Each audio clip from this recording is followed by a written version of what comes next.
Hello, everybody. Thank you for watching. Today we are going live, and the guest that we are going to be interviewing, this girl is one of the hardworking female that I know. But I have some co-hosts, and I think, about three co-hosts, and Patient will be the star of the show. But the first co-host is Prince Sagba, the CEO of Truth Liberia. The guy has a lot of businesses. We are waiting for our star and other co-hosts. But while we are doing that, I will ask him. I'll be talking about him today, and I'll be so you guys get to know him. Prince Sagba, he has the same last name as me.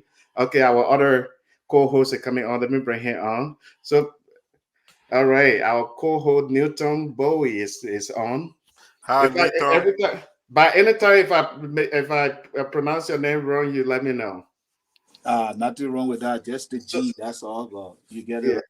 yeah. What's So up, while Prince? we are talking, well, let me talk more about my co-host. While we are waiting for our star of the show, she said she'll be running a little bit late, so you guys be patient.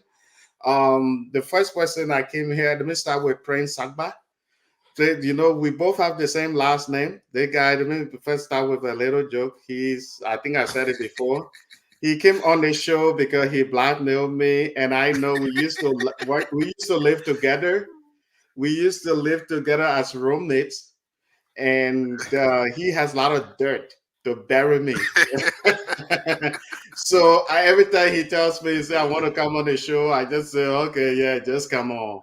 I I said get we. accurate. I call you. I said, which of the guests you having coming on? When Yeah, you said this is the guest, I said, I'm not interested. And then yeah. when you said this is the guest, I said, oh, you know why? I want to come on the show. And say, oh no, I have other people. I said, if you don't put me on the show, I call in TMZ. Yeah. So you see, I'm kind of known in the American film business here with my production stuff. So I try not to mess with that because I work with some celebrity, and it's easy for him to call people and say, "Hey, there's a Liberian person who worked with this person, that person." Yeah, So for that reason, every time he do that, I just say, "Okay, you'll come on the show." Even when it's full, I just call somebody and say, "Hey, you wanted to come on my show." But please, can I just the space is full right now? Can I just remove you and add this person? So that's just how it been. But anyway, on a serious note, Prince Sagba is a very super businessman, business minded. He's also a web savvy. I don't know how to say it right, but he's a web designer, graphic designer. This is Prince Sagba. We will do a special interview for Prince Sagba. He's my co-host today, and we have Newton Bowie, who also is a super businessman. This man, I bring all the super business people here because we are interviewing a business woman, hardworking business person. We will have another guest here too, who is also my sister from another mother. Her name is Lauren Fesser. Her mother, and her little brother, they all helped me change my life in America here. And her mother is from Australia. Her father is from the United States. They are, let me say it this way. Y'all know I'm not racist, but she's white. So y'all shouldn't be surprised. Oh, this is Liberian thing. Where is she coming from? But their family is very supportive, the same way like the guy that I brought on last week.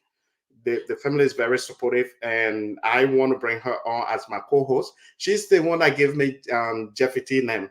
But anyway, my brother here, Newton Bowie, he's one of super Liberian businessman. He owns businesses in Liberia and the US. So I'm bringing up my big guns. That's what I'm gonna be doing these days. Every time I'm doing a show, I want to bring out all my big guns, and so you guys can see. So I want you guys to be commenting today. If you have any questions about even my co-hosts, their businesses, True Liberia Firepower is in the building. We have you can say a business name, the Holy Spring Water. Yeah, Holy Spring mineral water.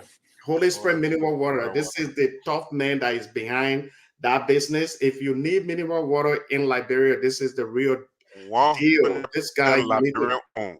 yeah. And he's a Liberian owned business, something, we Liberian, we need to invest in our country for Correct. our country to develop, because we can't just be sitting down waiting for foreigner. And this guy is the Superman behind this. And while we are waiting for the Superwoman herself, she told me she'll be a little bit late. And Lauren told me she will come on too. She'll be, it seems that she's running a little bit late. So this show today will be great because I'm bringing a lot of good people, open-minded people, hardworking people. So I'm looking forward to this show today. How you guys doing, by the way? I'm talking too much. No, I'm doing great for me, and I don't want you to feel guilty. Even my the people who helped me strongly in my educations are white. They're my white parents, Yeah. So don't feel, like sometimes you just have people who see you, they love you, and they put their hand around you. Like I told you my stories. I was in Botswana. I came from church one day, and this Lord Bishop, he walked up to me and said, "Hey, I was in Nigeria. I hear your story about the Liberian Civil War. Do you want to go to America to go study?" And I said, and it was surprising to me because I never dreamed of coming to America. I didn't have maybe distant relative we have here that I know now, but I didn't thought of, having anybody and stuff. So since then, he's my father, the wife is my mom and stuff like that. So we go far away, and they were guiding me all the way, and I have other people that jump in to help too. So don't feel bad about stuff. But I think it's also good that you're bringing in businesses and people. Yeah. So, by the way, this is my Lauren. This is my favorite, one of my favorite sisters, because I don't want Patricia to be jealous. I don't want Sally to be jealous. I see Lauren the same way I see Sally, the same way I see Patricia. This girl, she's been very supportive. Sorry to cut you off, my brother, but I want to introduce our new host. This girl, her mother, and her little brother Luke, they've been very supportive. If you ever heard about Jeffy T, this is the person that gave me that Jeffy T name. This girl, she's so super. This family saved my life. To be honest with you, they changed my life. When I came to the US, I was struggling. Life was so hard.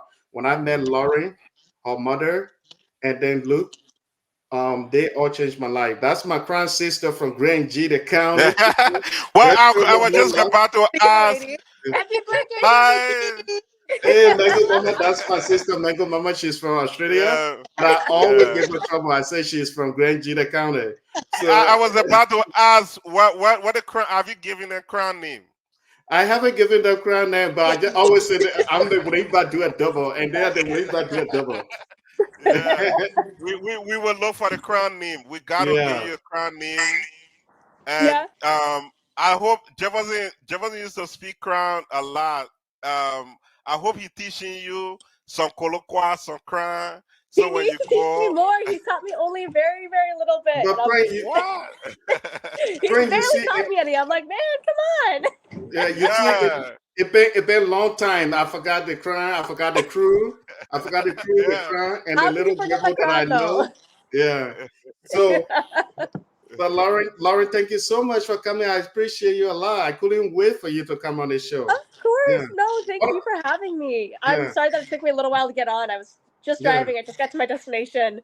No. So let me introduce everybody to you while we are waiting for patient, because she told me she'll be a little bit late.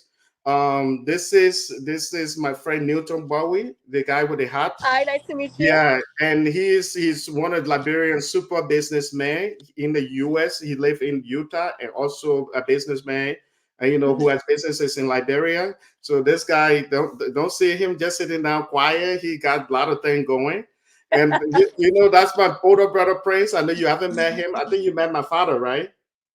I actually no, I haven't gotten to meet your dad yet. My mom has, but I haven't. Yeah. I've heard so many great stories though. That's my older brother Prince Abba. He's my favorite. He's my favorite big brother.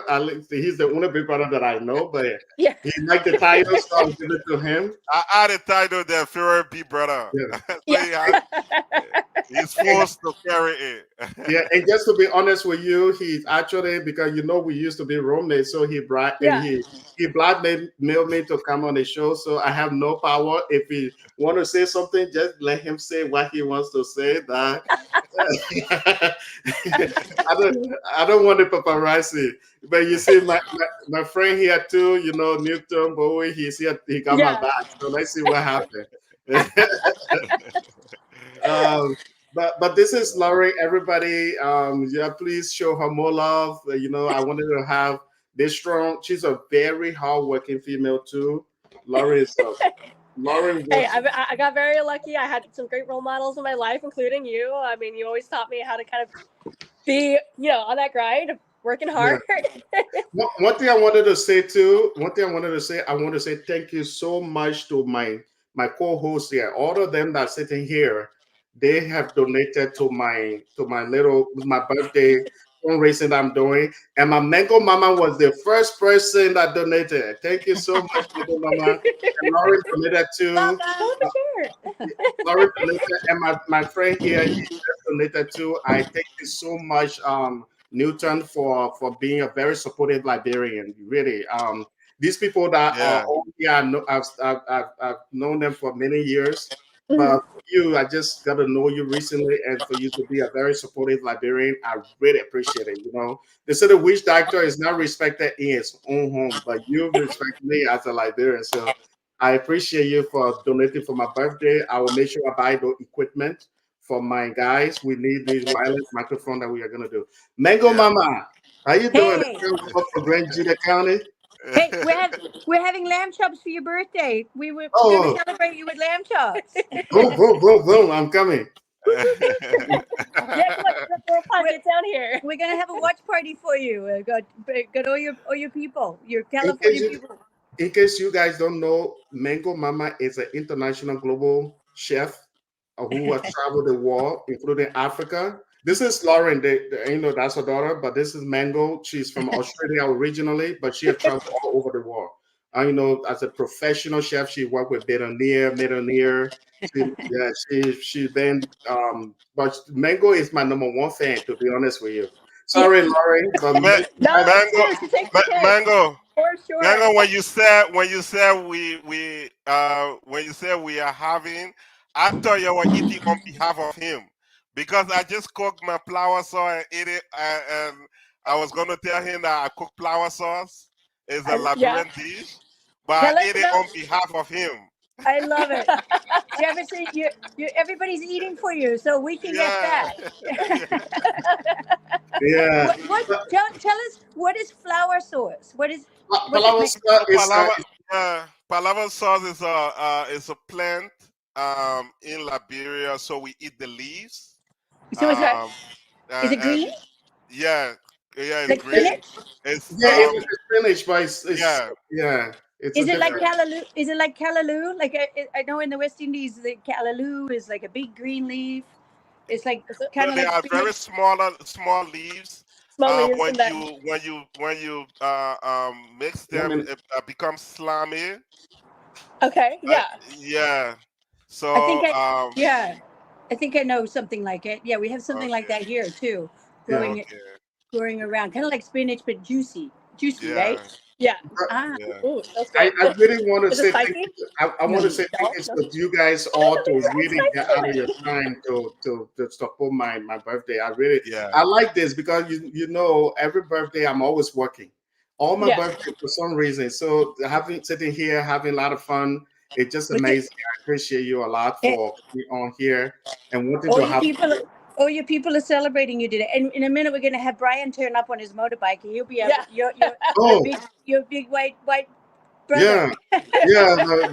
All my white families are coming together. One thing I can tell you guys, my Mango, she doesn't care about anything racism. Like she doesn't care about racism. All her friends, they are white, black, and everybody. That's why when I'm around Mango, we joke with each other. Sometimes she'll do something. I'll say, "You white people, man, you guys do it."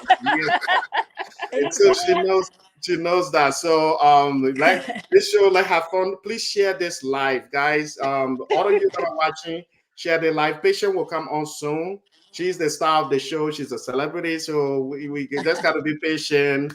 You know, she's patient. But Patient with patience. Patient with Mango, patience. Pray is on. This is my brother. I know you haven't met him before. Yeah, so he's my older brother. Yeah. Yeah. Is that Prince? Yeah. Oh, hi, Prince. Hi. Yeah, I get to see all your posts. It's always good to see your posts and learn what's going on. You're a hardworking man too. Yeah, very. Thank you. Thank you. Yeah. Yeah, and nice to see you. I know we have been talking when I was back in California that we were going to meet, and we didn't get to meet until I moved to Georgia. So Yeah, that's I hope when I come for a visit to California, anytime soon we can meet again. Yeah. you bet. While we are talking about that, Sally, she been saying. Let me pull the comment up. She said, "Thank you to everyone. Thank you, every one of you." Then this is she said, "I'm happy birthday, sir." But Sally is the person. Thanks to Mango Mama because one time Mango told me I want you to hire a female. At the time, I had this guy that was working with me, and Mango told Right. me, you know, you need to hire a female. And Patient, the one that introduced me to Sally, so. And Sally has been one of the top level people that have ever worked with me, even in the US and Liberia. She is hardworking. Sally always thinking about different content. Some of our big viewing content in Liberia, Sally produced the content. So Sally is Yeah. one of those people. Shout out to Sally. That's what I say. I see her like I see Lauren, I see Patricia, I see Blessing. Johanna, a lot of you know her as Johanna. I see, you know, Sally the same way. She's really like a little sister to me now too. But Yeah. she is hardworking. A lot of the video on our platform, she's the one that been producing them. You can hear her voice. She learned how to edit video. That girl, I can't believe it. Some of us had to go to school. We spent a lot of semesters to learn how to do video, but she will Yeah. go to school and learn a lot. So I appreciate Sally. I hope she's still watching to know this. Sally, she's a hardworking female, and you know, I like to, you know, Mego, no, I like to be around female. They help me a lot. I can be, but I can We manage to. believe in you. Well, because you're so polite. You Yeah, know, you're supportive too. So Very yeah, supportive. Yeah. And I want to add my voice to it. Everyone watching, I've shared on True Liberia and share the live on my page. Everyone watching, you know, if you know Liberia TV network, you know the work they've been doing. Everywhere in Liberia, they are sending people. So Jefferson has made when he told me that, you know, for my birthday, I just want people to donate so I can buy equipments for Liberia TV network. I was moved, and I just want to encourage everyone to. In Liberia, it's not easy. Yeah. It's not easy to get these things. So if he can raise as much as he can raise, he can be able to buy these things and send it for the guys because we have good people like Sally. He was just talking about. I follow the channel all the time.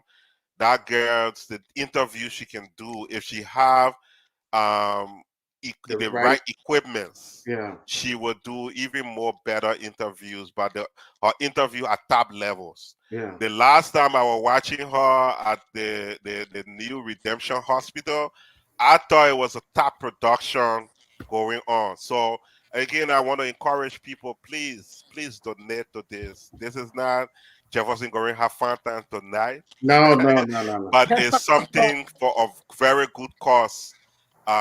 You know, even though it's his right to have a great time tonight on his birthday, Yeah. you know, but It depends this your is definition of fine time, but we was just looking like that. Uh, Los Angeles fan time, you know. But anyway, I just want to really plea with and everyone watching. And yeah, if you are watching, you can share it. Also, get more people on here because we will be re-echoing it yeah. throughout the show. Yeah. But when we are on it, I want to introduce our star of the show, and one of the reasons that I actually brought Patient on this show on my birthday is Patient has been very supportive, one of the most supportive Liberians that I know. And she is very patriotic too. No matter everywhere she traveled, this girl is a star. She can go to places and give speeches, and And she doesn't like the kind of, that's how you know somebody is a good person. The same way with Mango. When you're trying to give them credit, they don't like it, but I will still say it. I'm just starting Patient, so get used to it. Patient, always supportive. Like even when I'm stressed, when I'm going through some stuff, she's we will talk for hours. We will talk about different things, whether it's good or bad thing. Patient is a great friend, a sister, and she's a great person. So I really appreciate knowing her, and I hope Liberian got to know her too. Besides me knowing Patience, she owns her insurance business, which we are going to talk about. She is one of the youngest people in the United States with our insurance agency. And I really appreciate Patience for giving me the opportunity. And she's from a Miss Liberia USA too. So when I say she's a celebrity, she is a celebrity. And on my show, I feel honored. Hi, everybody. I don't know if I'll use the word celebrity, but I've never interacted with Miss Liberia or former Miss Liberia, so I'm honored. Let me add one more thing. Nobody I annoy more than Patient. When it comes to all my nonsense, nobody ever got angry with me, and Patient has never got angry with me to say, "I'm not talking to you today." I would tell all my, whether it's the simple English and everything. And she never one day had any issue with my nonsense, and I gave her more nonsense than anybody that I know. So thank you so much, Patient, for dealing with all my nonsense. But she's the only person too that got away with the crime by calling me countryman. She'll say, countryman. No matter how many Hollywood people I feel, whether it's Snoop Dogg, Oprah, she'll say, Jefferson, I appreciate you for all the good work you're doing, putting Liberia on the map, but you're still my countryman. I said, even if I'm countryman, I can hear. You don't need to be loud about it, like countryman.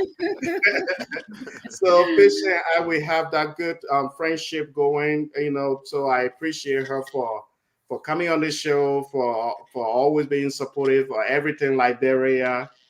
She's representing, flying the flag. So I'm done talking now. Let me let you talk too. How you doing, Patient? Well, it sounds regular Jefferson. Jefferson can go on and on. So your business.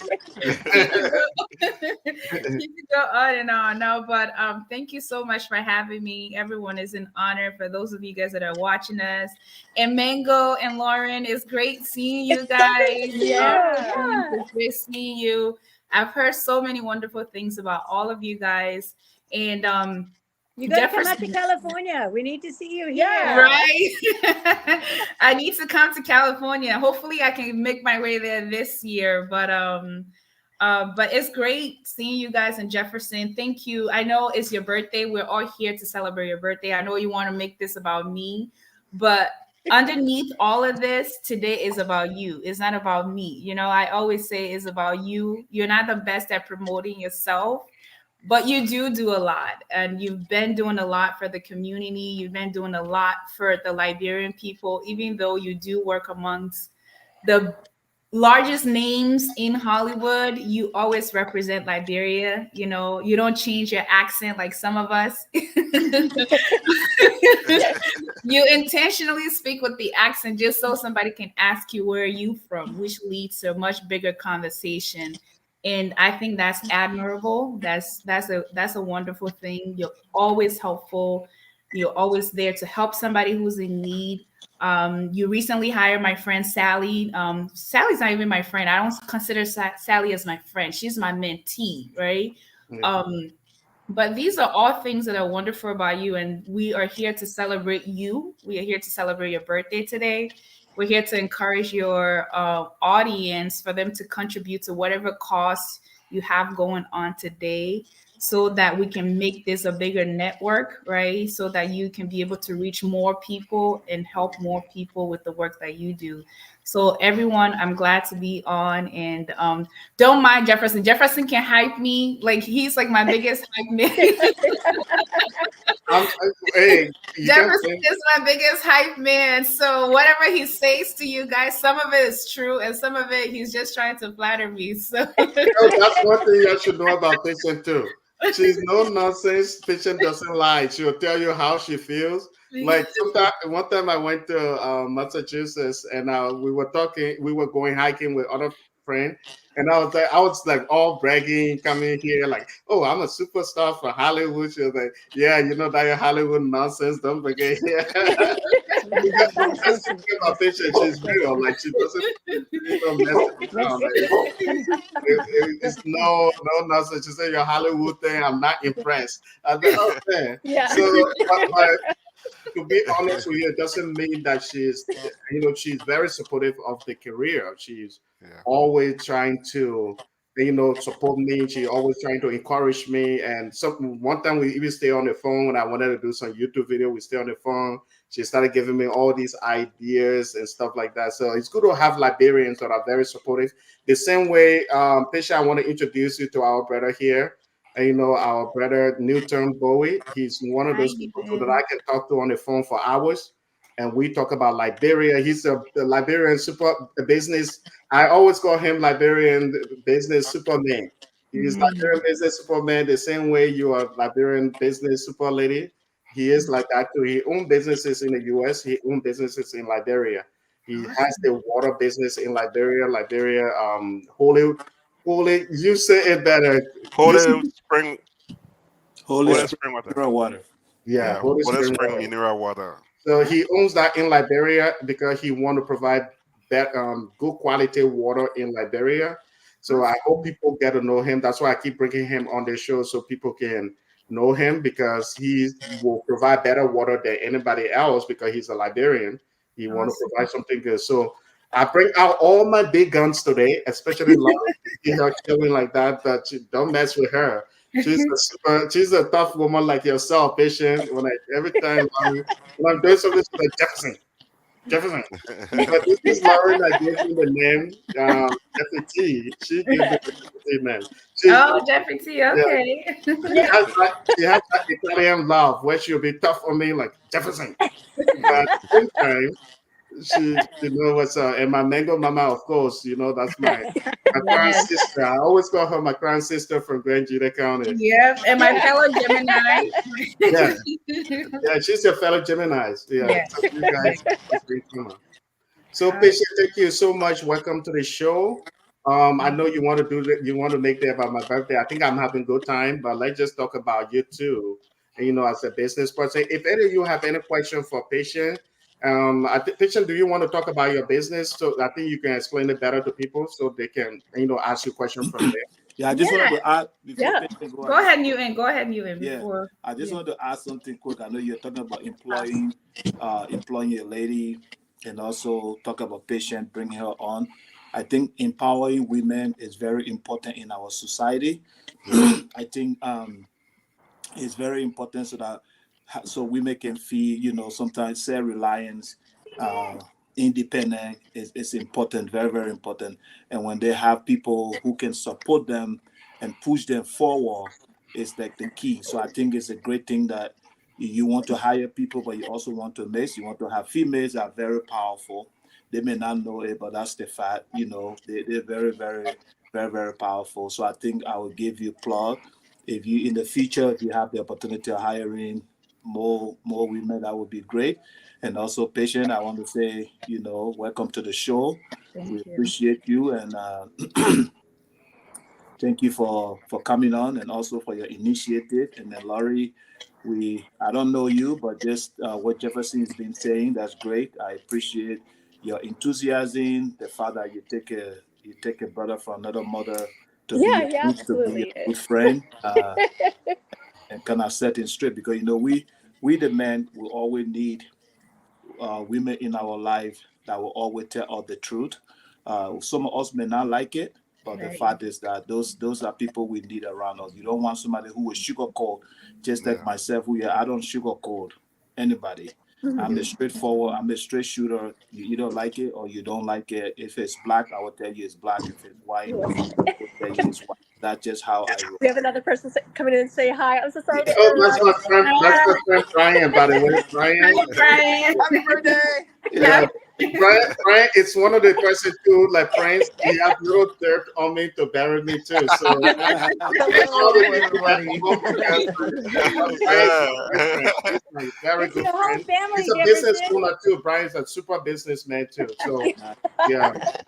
Awesome. Oh, so all the big guns really are coming out today. Yeah. Big guns. You know, I'm bringing superstar. You know, I'm bringing from Miss Liberia on here. I'm bringing the youngest, one of the youngest insurance agency owner in America. So I wanted to bring all my big guns because this one, I can't even put my full. That's what Liberian. Brian, how you doing? By the way, before we really good, man. How about yourself? Happy birthday!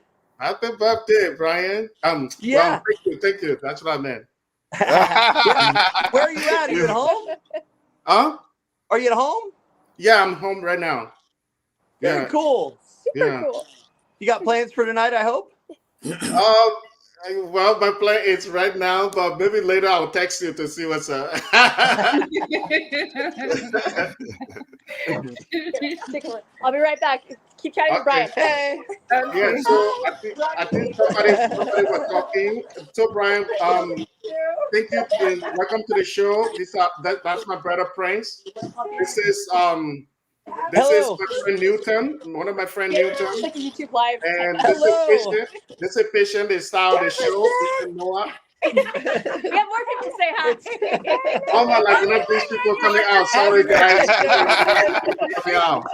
There wasn't the day you returning to Liberia, I expect the plane to be full. Right? Oh, absolutely. Yeah, because you gotta bring them with you. That's why some people think I'm the mayor of Laguna Beach. A lot of people coming. He knows, and I can picture him walking with his arms like this too as the mayor, right? You know, you give Crown Man little power is the problem. We're old fans of Jefferson, and I always say if we do lamb chops, he comes. But today he's like, I can't. I got all my people, so we're having a party for you. Yeah, here's your party. Well, I'm a happy party right now. I'm a happy party. I think I'm having a great time. You know, for me, it's not all about all the other thing. It's just the fun that I'm having here for my birthday. It's greater than anything else. You know, don't so worry. Really By the end of this show, we'll convince him to come and be with you guys. So don't worry about that. You guys will see him later. Yeah, we will make sure he come over. Yeah, but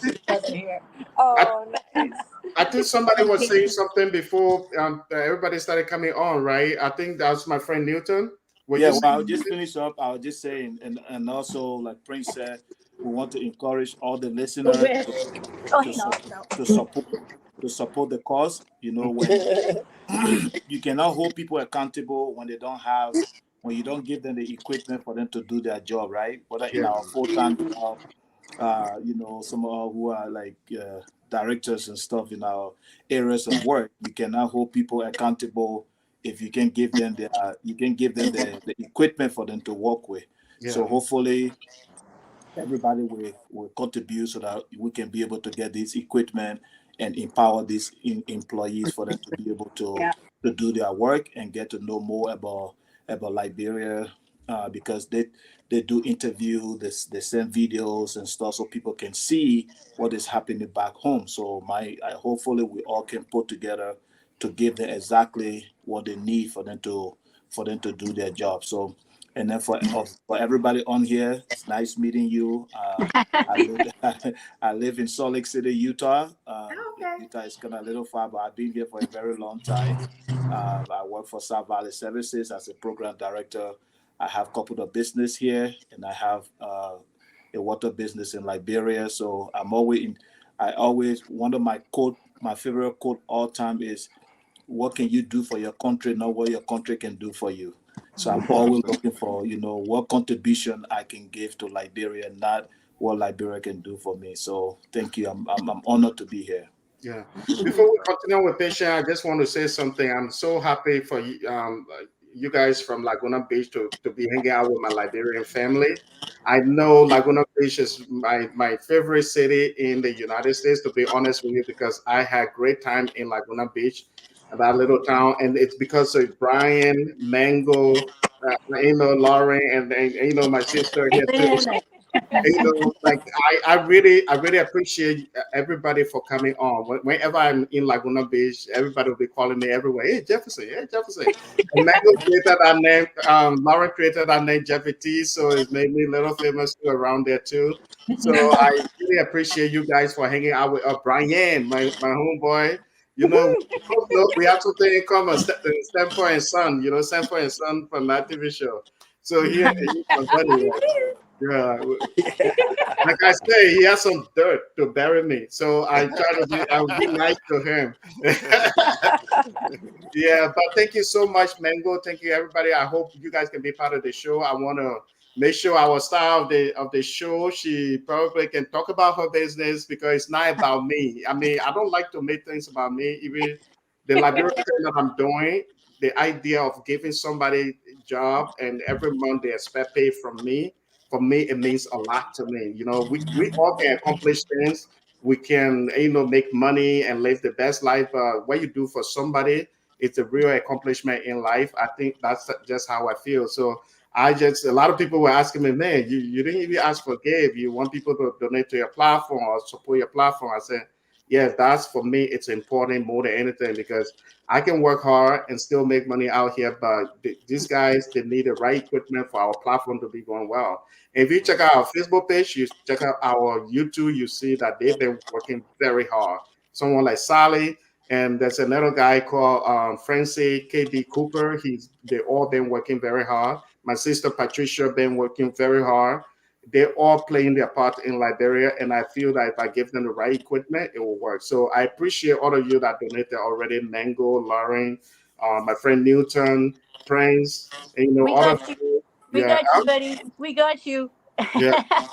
And patient too, patient. Let me call her name. The fact that she even come here and all of that.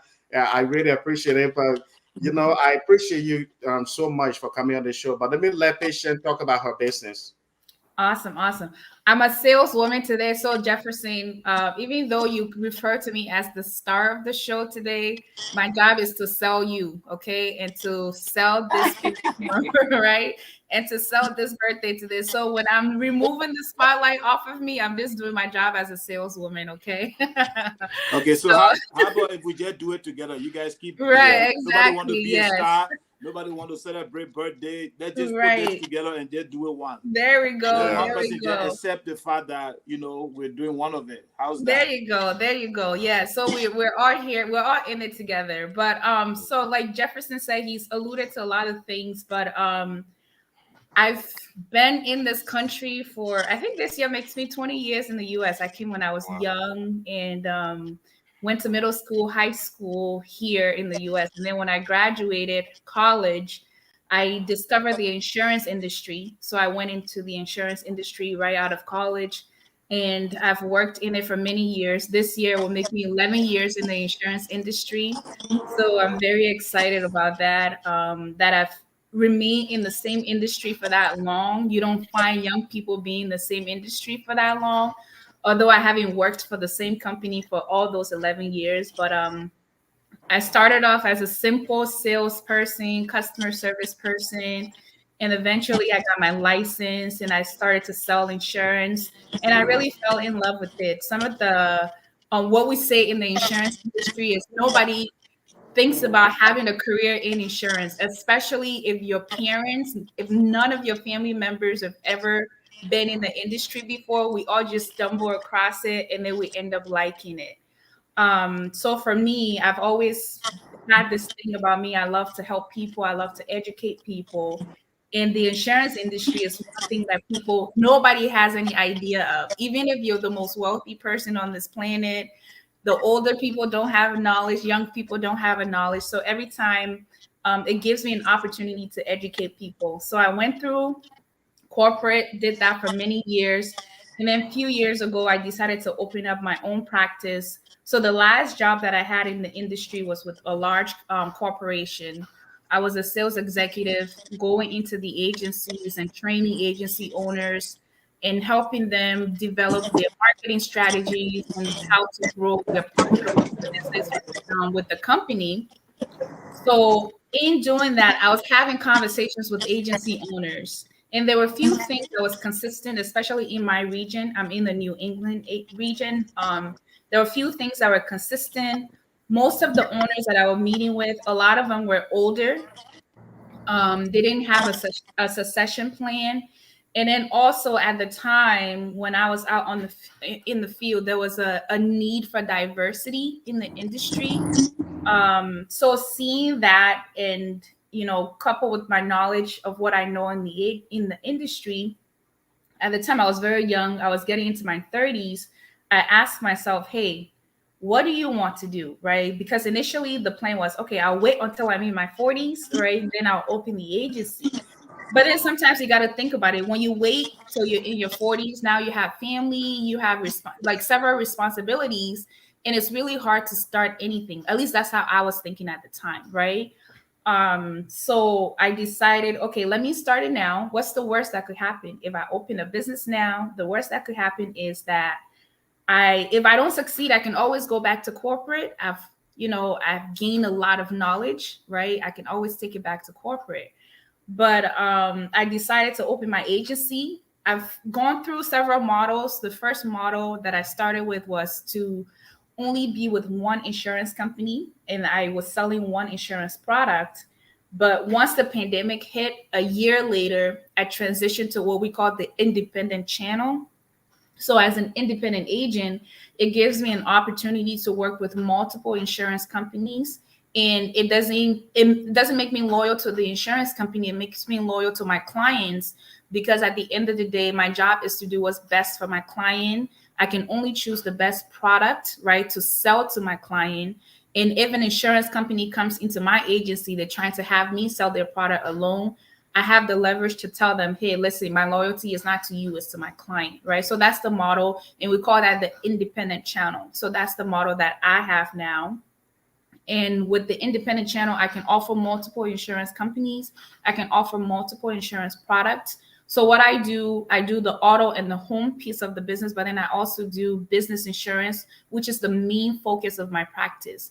I do a lot of business insurance, from general liability, professional liability, commercial auto, workman's comp, group benefits. And then when you get into the group benefits, I'm offering group insurance, group health insurance, group disability, group life insurance, right?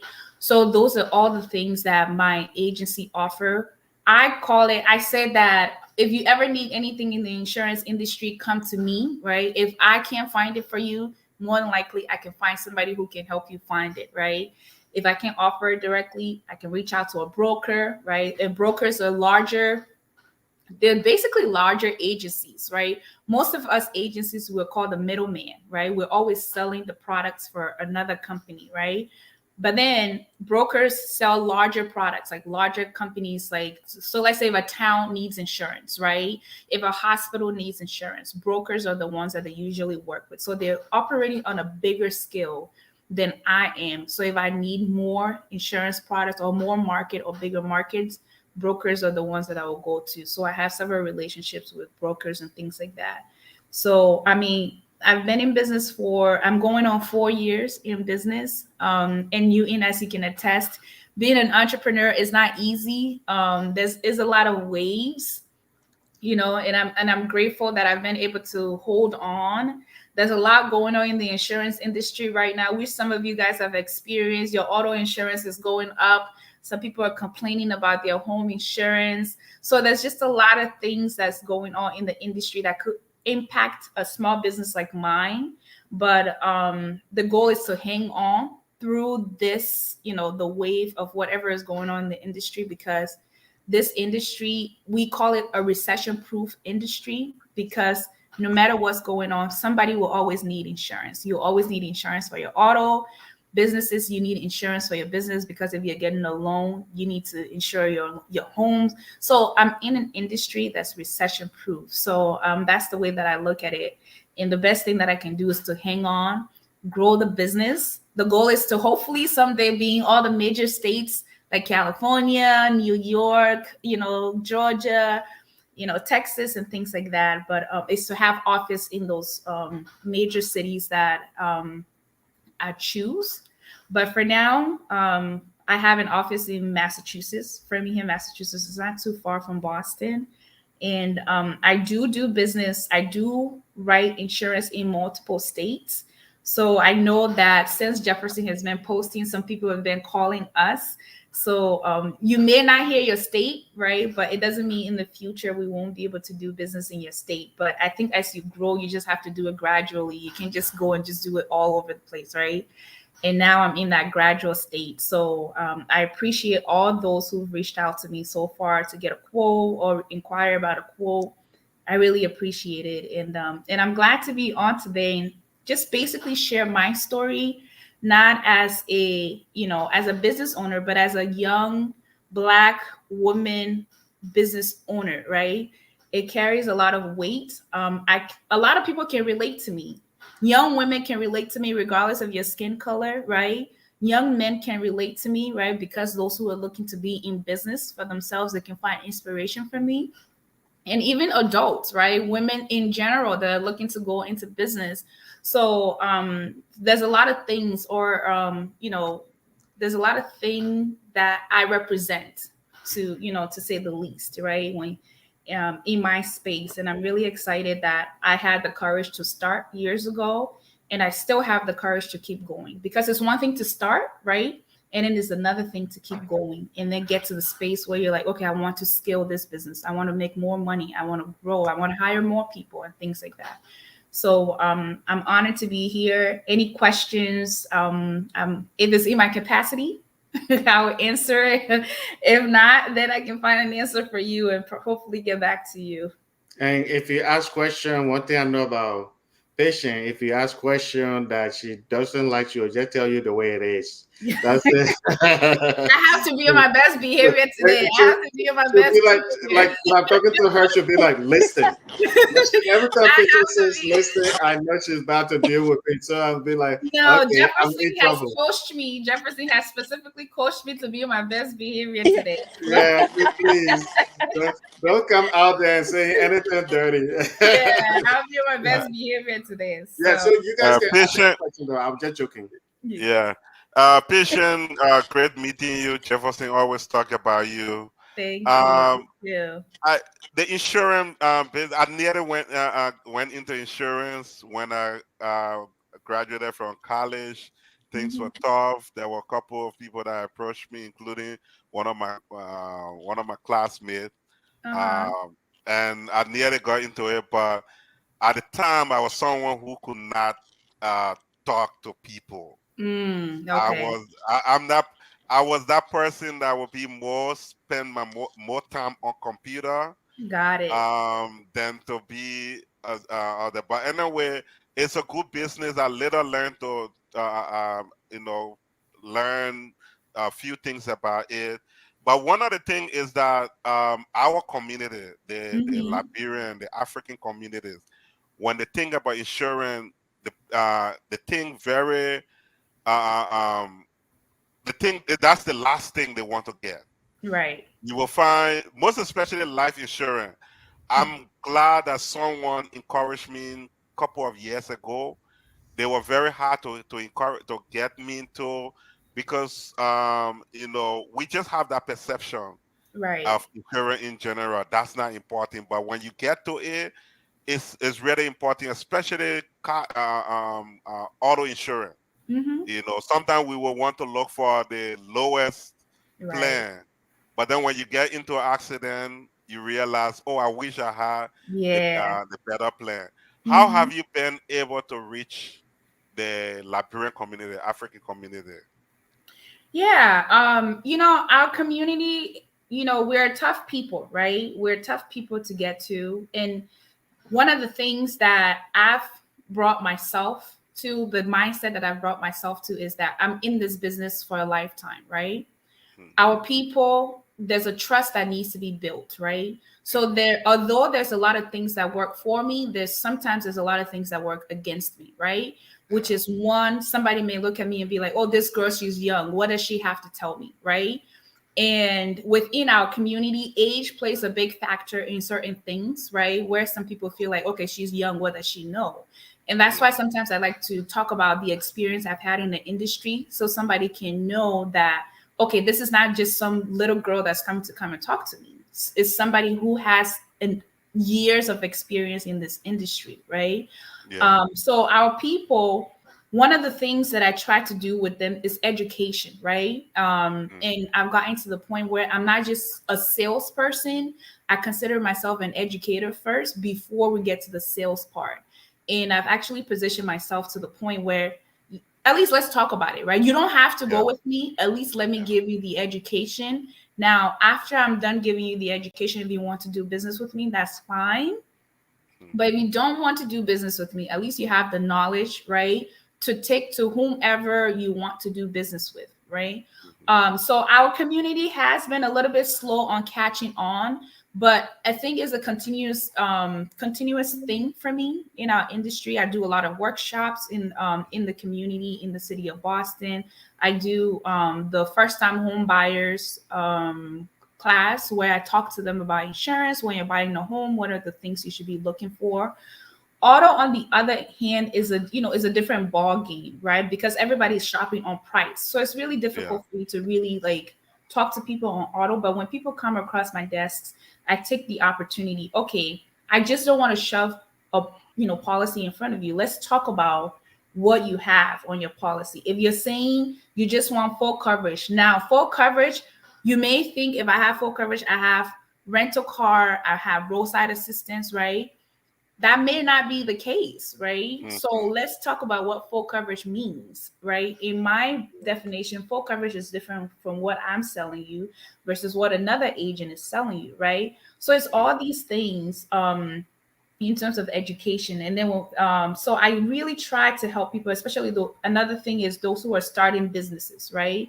There's a lot of people in the community that are starting businesses that insurance is not even a thing that they look at, right? They don't consider that an important practice of their business. And one of the things that I do too is workshops. This year, part of my education plan is actually to have workshops in community. I'm partnering with those who are consultants, right?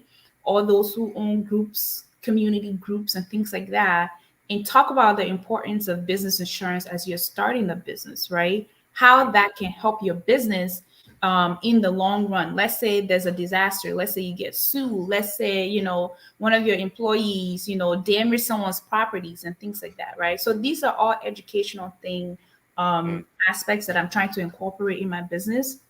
Now, is it working? I feel like it's working. Some people are getting it, right? Yeah. But again, it all comes with trust. And I know, again, the more people see the longevity that I have as a business owner in the industry, the more and more people see that more people are referring me. If they go online, they see that I'm present online, people are talking about me, the easier it is for people to gravitate towards me. But it has been a tough, a journey trying to educate our people. But again, I'm in it for a lifetime, so I'll keep educating people until they get it, right? So yeah. I hope that answered your question. It's a long one. Yes. I hope it Yes. So thank you. Okay, so I'm sorry, my brother. Before you say something, I just want to say this is Patient Noah's Insurance on our screen right now. This is their Facebook page. You guys go check her out. Yeah, my brother, you can come up to say something. I just wanted to tell the people that they can go check out their Facebook page, and they have a website too. Yeah. Thank you. So I have a lot of questions, but I can ask a couple of them. Sure. The first thing would be,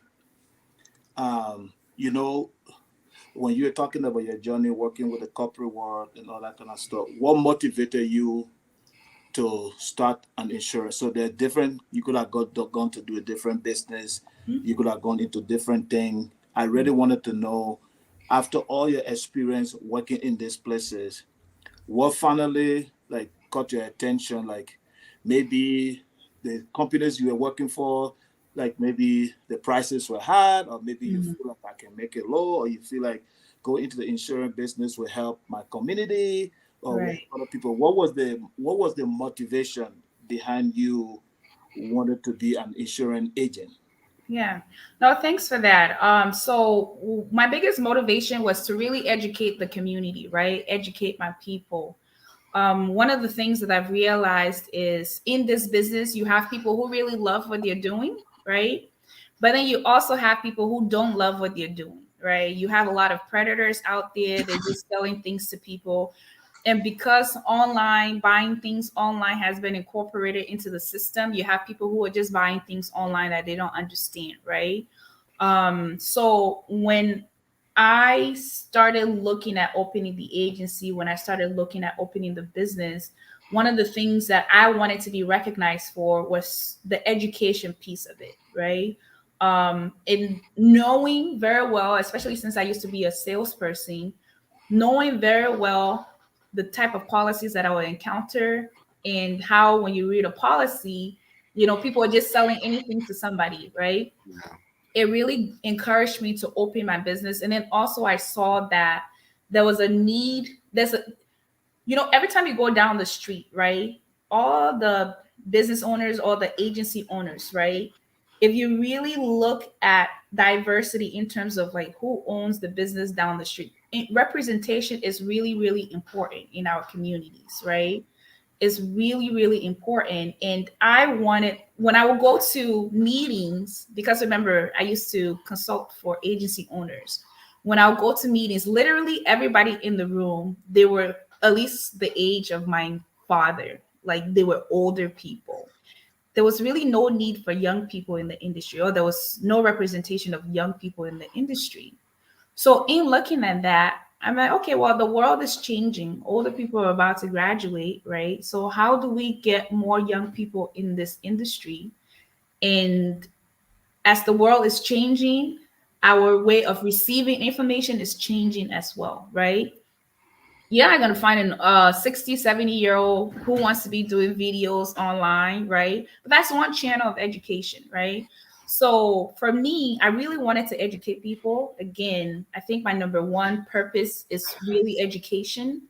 Then everything else came into play. But solely, I wanted to educate not just my community, just anybody that I come across, anybody who comes across my agency. Getting people educated was the number one thing that brought me into the insurance industry. All right, but before we, I know you have a question, my brother. I'll make sure you ask that question. But before we continue, I think Prince shared a video here, so I wanted to play it so people can see Patient Noah Insurance. I think you downloaded it from her Facebook page, or the one on the website. okay. I went to the YouTube channel and downloaded it. So okay, so I'm gonna play it right now so people can see it. But my brother, don't worry, you're gonna come on. Awesome. Hey, Hi, Jefferson, my name is Patience Noah, and welcome to Patience Noah Insurance, where we provide auto insurance, home insurance, life insurance, business insurance, plus many more. At Patience Noah Insurance, we understand that insurance can be complicated. That is why we're here to help. We've helped many individuals and businesses find general liability, professional liability, workers' compensation, commercial auto, trucking insurance, home insurance, personal auto insurance, life insurance, plus many more tailored to their business needs and budget. We are licensed in multiple states, and we would love to make you a part of our family. Oh, Lord. Now I see why Jefferson called you the star. This is a superstar. Yeah. So I think Lauren wanted to say something before I start playing the video. I had a question for you, Patience. So you said that you kind of like stumbled into the industry. Like, how did that play out to you? Because I mean, to your point, like nobody really thinks about, oh yeah, when I'm older, I want to be an insurance agent, right? Right. Like, how did you kind of fall into it? Yeah, so I had a mentor. So after I graduated, I was looking for a job, and he asked me, he was like, what do you want to do? I was like, I want something that's going to make me a lot of money, and I want something that's going to give me like freedom down the line, like, because being immigrants, right? For those of us who grew up in this country, our parents were always working. They didn't have time for us. And I think there was a little bit of resentment there because, I was really good at sports in high school, in college, but my mom was constantly working. So she was never she never came to any of my games or anything like that. So I really wanted to have a job or a career that would give me freedom to be there for my kids. So there was two things: make a lot of money, or something that will have that will give me freedom in terms of my scheduling, right? And then he was like, well, you have a great personality, so why don't you look into insurance? I was like, insurance? What's that? What's that? And then he was like, just go do your research. And I went and I did my research on it. And I really, I liked, for me, I always say, let me find out, right? So I was like, okay, let me get my first job and find out. So I got my first job as a sales agent, and I just fell in love with it. But yeah, that's how I stumbled across it. But I think my brother wanted to ask question too before our commercial. So Yeah, Newton had a question. yeah. Well, so I know when you're talking, you have different type of insurance. And usually in our community, car is huge. But one of the things in our community that people kind of tend to stay away from is life insurance. Right. I have a good friend who is also doing insurance business, and sometimes people died and people have to contribute money from the community to bury them. People have to be able to like look for donations and those kind of stuff, GoFundMe and stuff like that. I know you talk about family life insurance, so I just wanted to know if you do individual, and then the education piece you talk about is important because of culture, because of the cultural background, right? I'm one of the person who I always don't try to associate my business of because I'm black. So because I feel like everybody and once you're in America, you have the opportunity to make it. Whether you're black, white, or yellow, the opportunity is there for you to go out to make it. So I try not to make it like, it's like a big deal for me because I'm black and I have a business. I just feel like any other person can have a business. But it's just the way we go about it, the initiative that we all take, the direction. Because sometimes I will tell some of my friends, I say, you eat your own money with pan butter, then I take my own money, I go to school. So don't be mad at me when I'm talking about education. Everybody who know me will say, well, Nito always talking about book and book, because I feel like in America, education comes in different ways. But if you're educated, there's no racism in that degree, because if I know what I'm doing, so whether you're white, you're black, and you're working for me, you know that this man know what he's doing. So what are the steps you're taking to at least make the community to know more about life insurance? Because that's where most of the struggle come in all the communities that I know, Liberian community, because of cultural thing and stuff like that. And do you do individual life insurance, or is just family? And how do you go about helping the African community as a whole, not just Liberian, Sierra Leonean, Nigerian, Ghanaians? How do what is the goal of expanding that to help these community to know that life insurance is very, very important? Yeah. Oh, wait, patient, before you answer that, sorry, before you answer that, I just want to say this to all of you. I know we are at the interesting part of the conversation. And because somebody came a little bit late, so that's why I'm not too much stress on the time. But I just want to let you guys know Bye, that Deputy. From your I want Gonna to Beach let you family, guys, I gotta go. My hey, boyfriend tonight. Bye, everyone. Bye-bye. I want to let you guys know, if any of you that are my co-hosts, if you decide if you want to leave at some point, All right. you guys Happy can leave birthday, too, Jeffy. because I don't Bye. want to keep you guys the whole Bye. day. Yeah. All right. Yeah, so Lauren answer that thing. So yeah, at some point, if you guys want to leave, yeah, I don't want to keep everybody on, but I think we are at the really important part of the conversation. I want people to know more about patient insurance. I want at some point too, I must ask question about her as a Liberian. Some of the interest in Liberia, because she want to do some businesses. But I just wanted to do something about patient. You, the star of the show. At some point too, if you want to leave, I just want to for people to know your business good. Yeah, I'll play that video again. But yeah, sorry, my brother. I just want to make that clear. In just in connection with what Newton asked, it was tough to convince me about life insurance. Yeah. When I think many Africans think about that too. And I'm really glad Patient is on here today, even if she doesn't sell it. But I know she can also put a word out there to encourage more Liberians, more Africans to take it serious. When we think about life insurance, we think about death. The first time that my agent, she's a Liberian too, approached me about it, and she's my aunt. I was like, "Oh, that thing there, don't bring that bad luck to me." Yeah. And then she sat me down and started talking to me, explaining it better. So, just to add to what Newton. Newton was saying, is this something that you selling? Is this something you reaching out to the community and educating them more on? If the questions are a little bit different, then you can Yeah, answer Newton first so that you yeah, know the No, question. I think the questions correlate with there's a correlation with both questions. So I do life insurance, individual life insurance. I do provide those. And in terms of educating our people and people waiting until people die and things like that, right?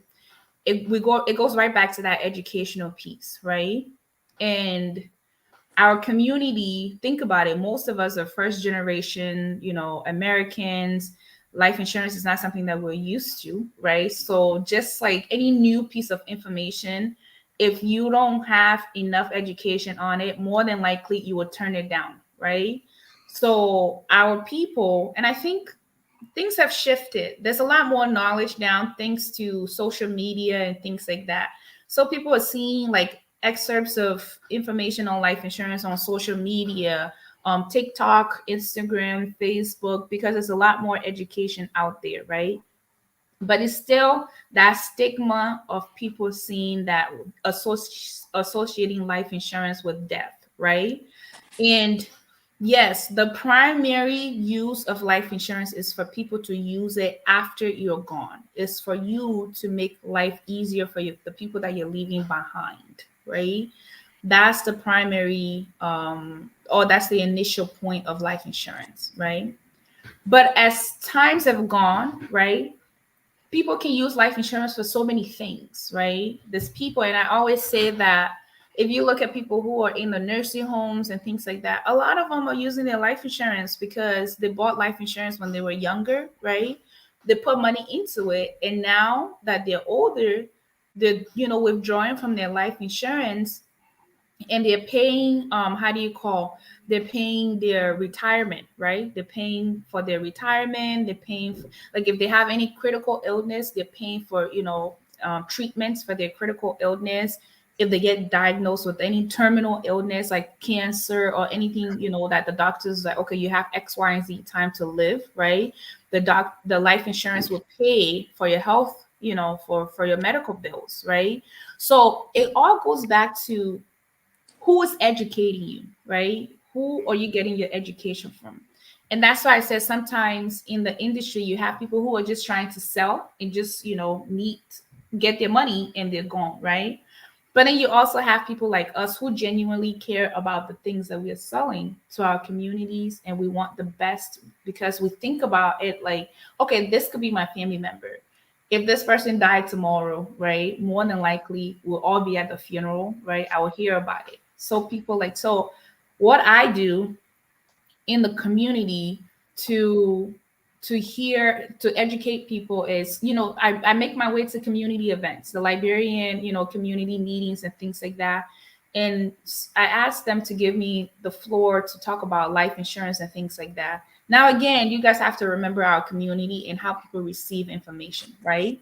And again, is an ongoing thing with our community where they have to see you more and more. They have to identify with you. They have to feel like they know you and all of that, right? So it's an ongoing thing for me. The education piece is an ongoing thing. And actually this year, again, for me, the goal is to try to get to those communities, right? But then also that requires manpower. There's only one of me, right? To get around. But I think as I'm growing, as I'm scaling and hiring people, hopefully that will open up my schedule for me to say, okay, this weekend I'll be at the Nigerian, community meetings. This weekend I'll be at the Liberian community meetings and things like that, right? So, and then also my agency, we do a vast, the products that we offer in terms of insurance is very vast, right? So insurance is just a huge, huge bucket, right, of things, right? So for me, as I've gotten older, is trying to figure out, okay, this year, which one do I really want to focus on and build this area? Next year, which area do I really want to focus on and build in this area? The conversation of life insurance will always be an ongoing thing for me, right? So what I'm doing is as people come across me and they need education, as I'm coming on live like these, that's all part of me educating people, right? And educating the community, right? So any opportunities I get to hop on a live and talk about life insurance or whatever type of insurance, any communities that are looking, if anybody that's watching this, if your community wants to invite me so I can come and talk about the different types of life insurance out there, I'm more than willing to do it. Yeah, I'm always willing to educate. So it's all about education, and I'll keep educating the community. So I have a question here that somebody asked, and this is my sister too. She is her name is Miata Mm-hmm. Alawa, and Okay.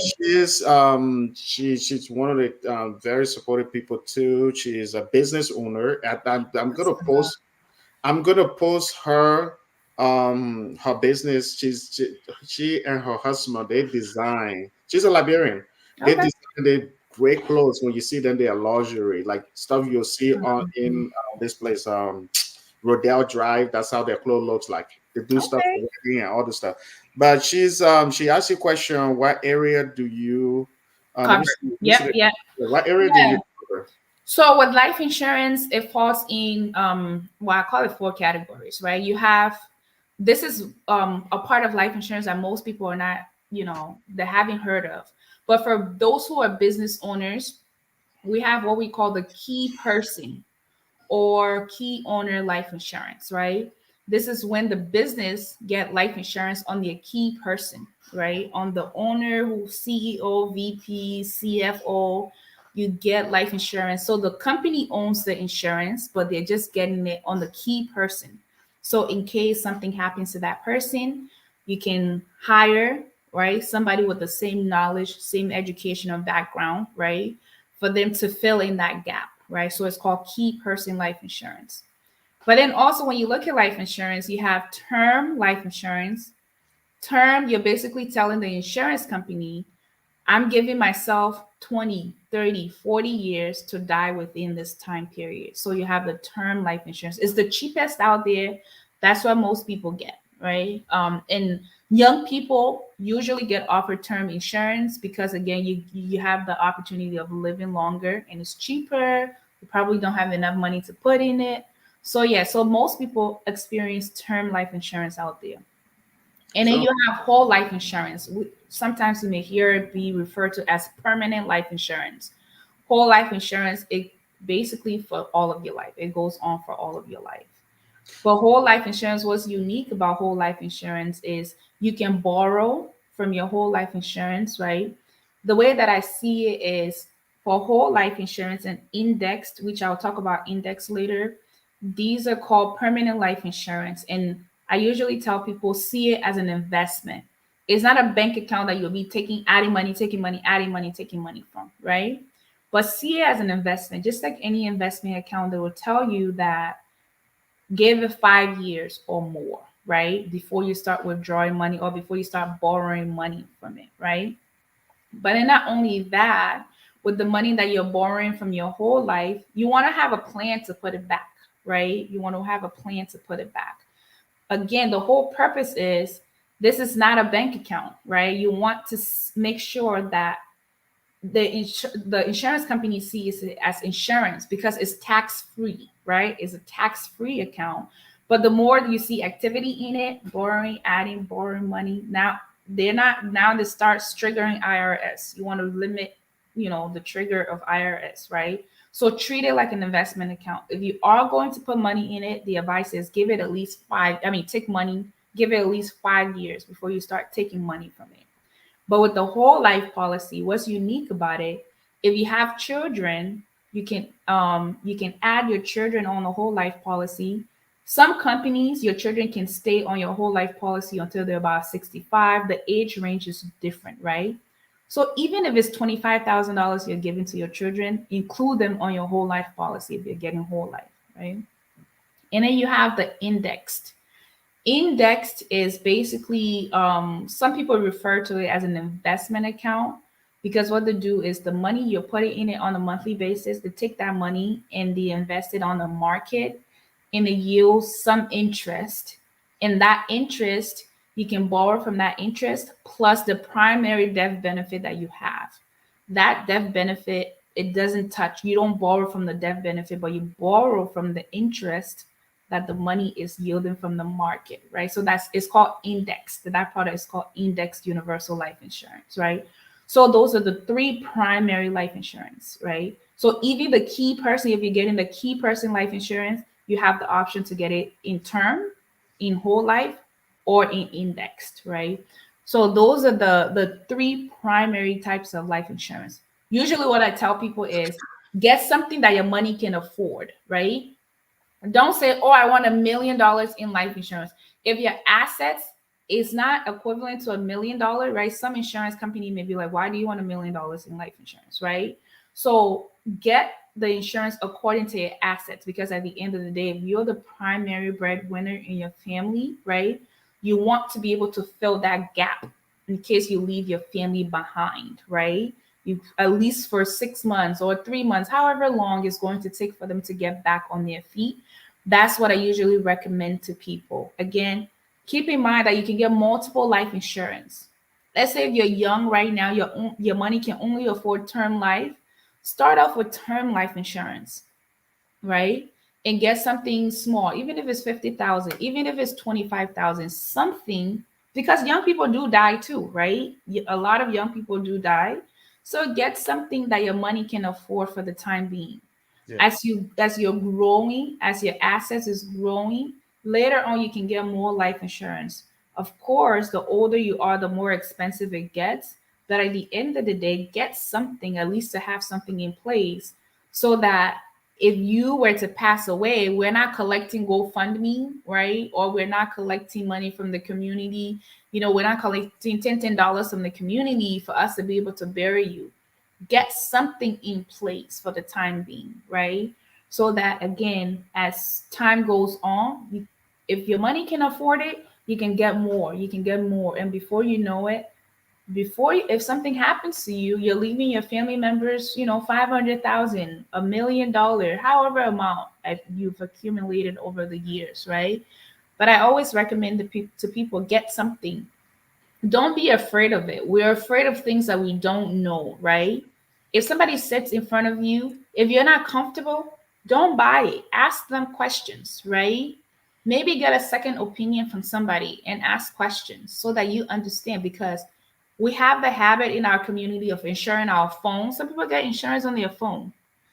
You're insuring a vehicle, right? You're insuring your house, but then all these things you're leaving behind, if you die, then who's going to take care of it, right? You're leaving so much burden on your family that's being left behind for them to take. And that's why sometimes people lose family homes, because the primary person died and there was no life insurance in place. So they were not able to afford that home anymore and they have to move, right? Yeah. So for those of you guys who have families, your husbands, you're the primary breadwinner, even wives, if you're the primary breadwinner in your home, get something. Yeah. And then another thing that I want to touch on, if you have life insurance through your job, right? It's your job that owns the life insurance, okay? I always recommend to people, get a separate life insurance outside of one you have at your job, because you're putting all this money into this life insurance. If you leave, guess what? Your money stays there, right? But if you have a private life insurance, no matter where you go, that money you're putting in, that life insurance can remain active. The job life insurance is only for when you're on that job, right? So yes, Mienta, I do offer a whole bunch of life insurance. And yes, if anybody's So, interested, which location? Because that's why she was asking. Where are some of the places? Which area do you cover? Yeah, because states. Okay, states. Oh, okay. Which states? If I'm remembering off the top of my head, I know I have the place you say we are licensed in yeah, Massachusetts, Arizona, Alabama, Connecticut, yeah, Illinois, Illinois, Maryland. Yeah. Maryland, yeah. And there's several other states that are Texas, not on here too. yeah, So Texas too, right? yeah, Texas, Yeah, yes. and there's a place called I think RI. Where's that? Rhode Island. Oh, Rhode Island. Okay. Yeah. Yeah. So I So- wonder, because for me, I may ask you a few questions too about Liberia, but before we get to that, let me play this your commercial one more time, saying we have it, like, just so people can know more about your insurance. In case you guys are just joining, this is patient Noah. She's one of the youngest insurance agency owner in America, not just in our little city that we live in here, but she's one of the youngest, and she's Liberian. This is one of the reasons I brought her here. So a lot of Liberians I don't know, so they can know her. The young girl, just small girl, I even older than her. And she It's has funny you said that, Jefferson. I have a client that him and I, for 2 years, he's been my client. Yeah. And this past summer, he saw me on the soccer field. So I was like, so everybody was talking, oh, patient here, patient here. And then he was like, patients? I was like, yes, patients. And he was like, the same patients, no insurance. I said, yeah, that's what he said. Oh, but it's more get here than you the one. So I'm right after. Oh yeah, I'm small get it here. Small get. Yeah. The insurance company in that place. Patient Noah's Insurance. Look at all the states she's offering, all the service. That's why I put the phone number there. If you have any question, the phone number is on this live on the screen too. But I want to play this video so you guys can see. Sometimes seeing is it's, I think this is seeing is knowing or something. So I like to show this video when people believing. Yes, seeing is believing. Yeah, thank you, my brother. So I like to play this video, especially when I'm interviewing somebody and they have pictures, videos. I like to show them. So let me put that up there so you guys can see. Hi, my name is Patience Noah, and welcome to Patience Noah Insurance, where we provide auto insurance, home insurance, life insurance, business insurance, plus many more. At Patience Noah Insurance, we understand that insurance can be complicated. That is why we're here to help. We've helped many individuals and businesses find general liability, professional liability, workers' compensation, commercial auto, trucking insurance, home insurance, personal auto insurance, life insurance, plus many more tailored to their business needs and budget. We are licensed in multiple states, and we would love to make you a part of our family. So, patient, one question I want to ask you: how does it feel being one of the youngest insurance agency owner? I mean, that's a good title to have. I wish when I was around your age, I own half of America like you are right now. You see. I was talking about nonsense with patient. That's how we do it. All right, listen. Watch yourself. but I can see you owning half of America as an insurance agency, or even going global. But I wanted to ask you, no, on a serious note, how does it feel as a young person like yourself to own an insurance agency? I mean, I don't really think about it like that. I don't really think about it that, oh, I'm a young person who owns an insurance agency, because I think mindsets like that sort of limits you, right? From, going further and things like that. And for me, I feel like I haven't even scratched the surface of where I want to be in this journey. Yeah. So I try to mentally remain leveled, right? So that it's easier for me to navigate, because at this stage, if I start thinking that I've arrived, if I start paying attention to the titles, right? If I start paying attention to the hype, I feel like it's going to interfere with, the long-term vision that I have. So I try so much not to think of it like, oh, I'm one of the youngest insurance agency owners in America. but when those articles come out, and I'm like, oh wow, this is awesome. You know what? And then sometimes I do come to myself. I'm like, oh wow, like actually I am one of the youngest agency owners, in the US and things like that. And this proof, because sometimes, this proof, right? But I try to remain very level-headed and not try to put myself in a box. And I think you said this when you were talking about yourself.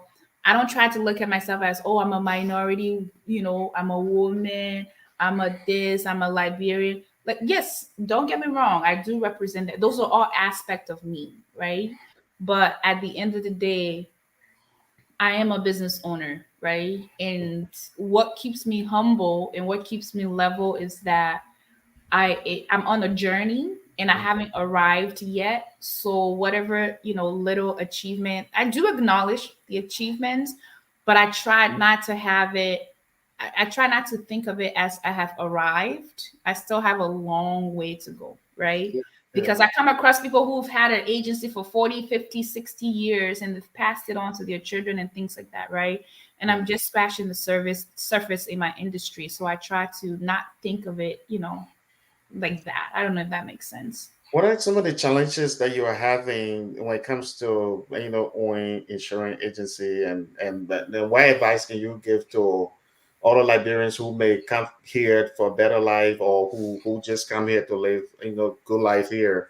What are some of the advice that you can give to your fellow Liberians? Because I want to touch on this Liberian thing too, so Yeah. people can know you as a Liberian and the good job you're doing, and they can be inspired too.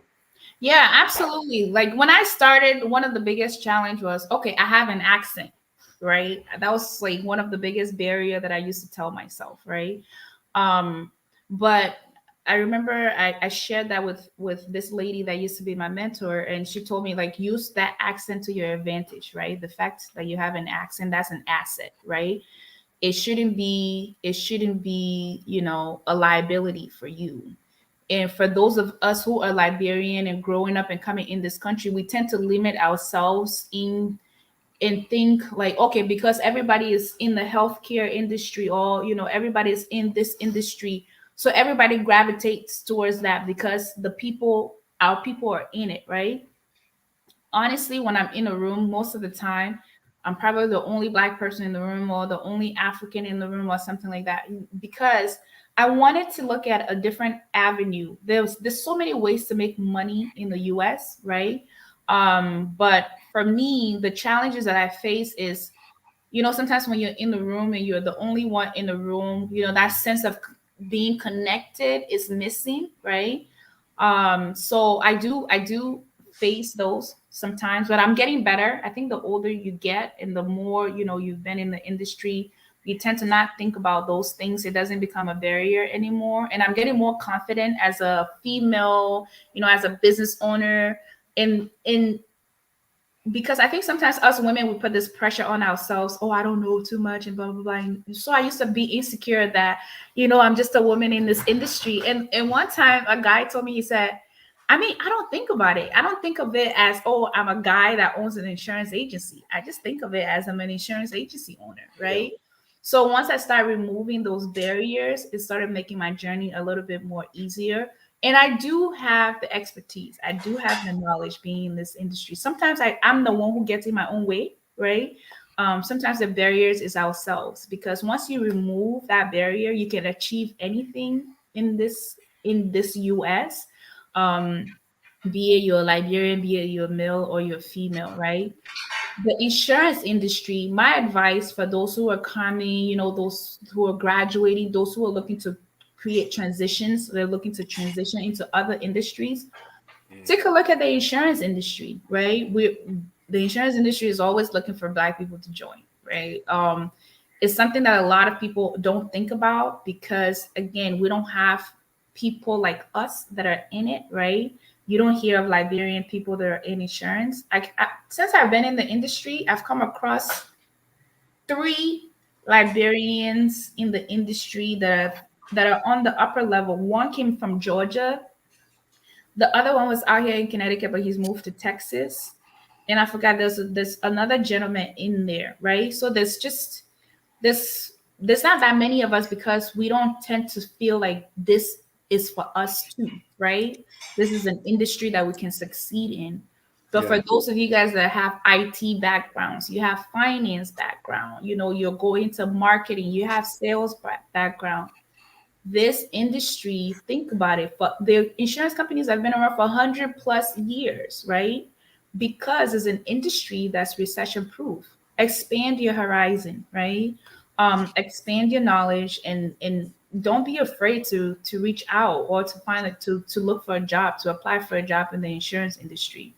It's very lucrative. And when I say lucrative, you get plenty of money inside. That's what I mean. That's the They quick. That's the word for lucrative, right? You start doing that money in the net, so Yeah, you gotta throw that part of it you inside. gotta make money. You gotta make money. But yeah. I think Newton wanted to ask a question too, right? Yep. Yeah. So I have another meeting that I'm going to be going to later, but I just wanted to just say my one or two things. First of all, Liberia is proud of you. Whenever you want to do something, you don't give up. Everything is not going to be milk and honey. There's some day that you go in your room and you ask yourself, do I really want to do this? Am I really on the right track? You ask yourself so many times, but then you keep waking up and keep going on. Insurance business is you have to be patient. Very, very much. It's something that you build.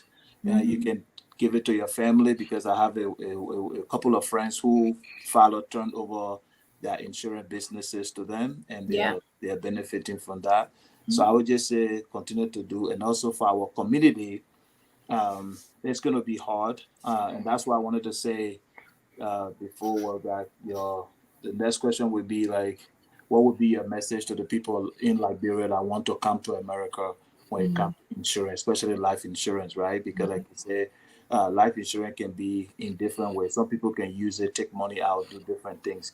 But this is what you have chosen. This is your path, and this is what you know to your best. So I would say, whether male or female, black or white, you are a business owner, you're an insurance, a woman with a lot of knowledge. I would just encourage you to continue to do what you're doing.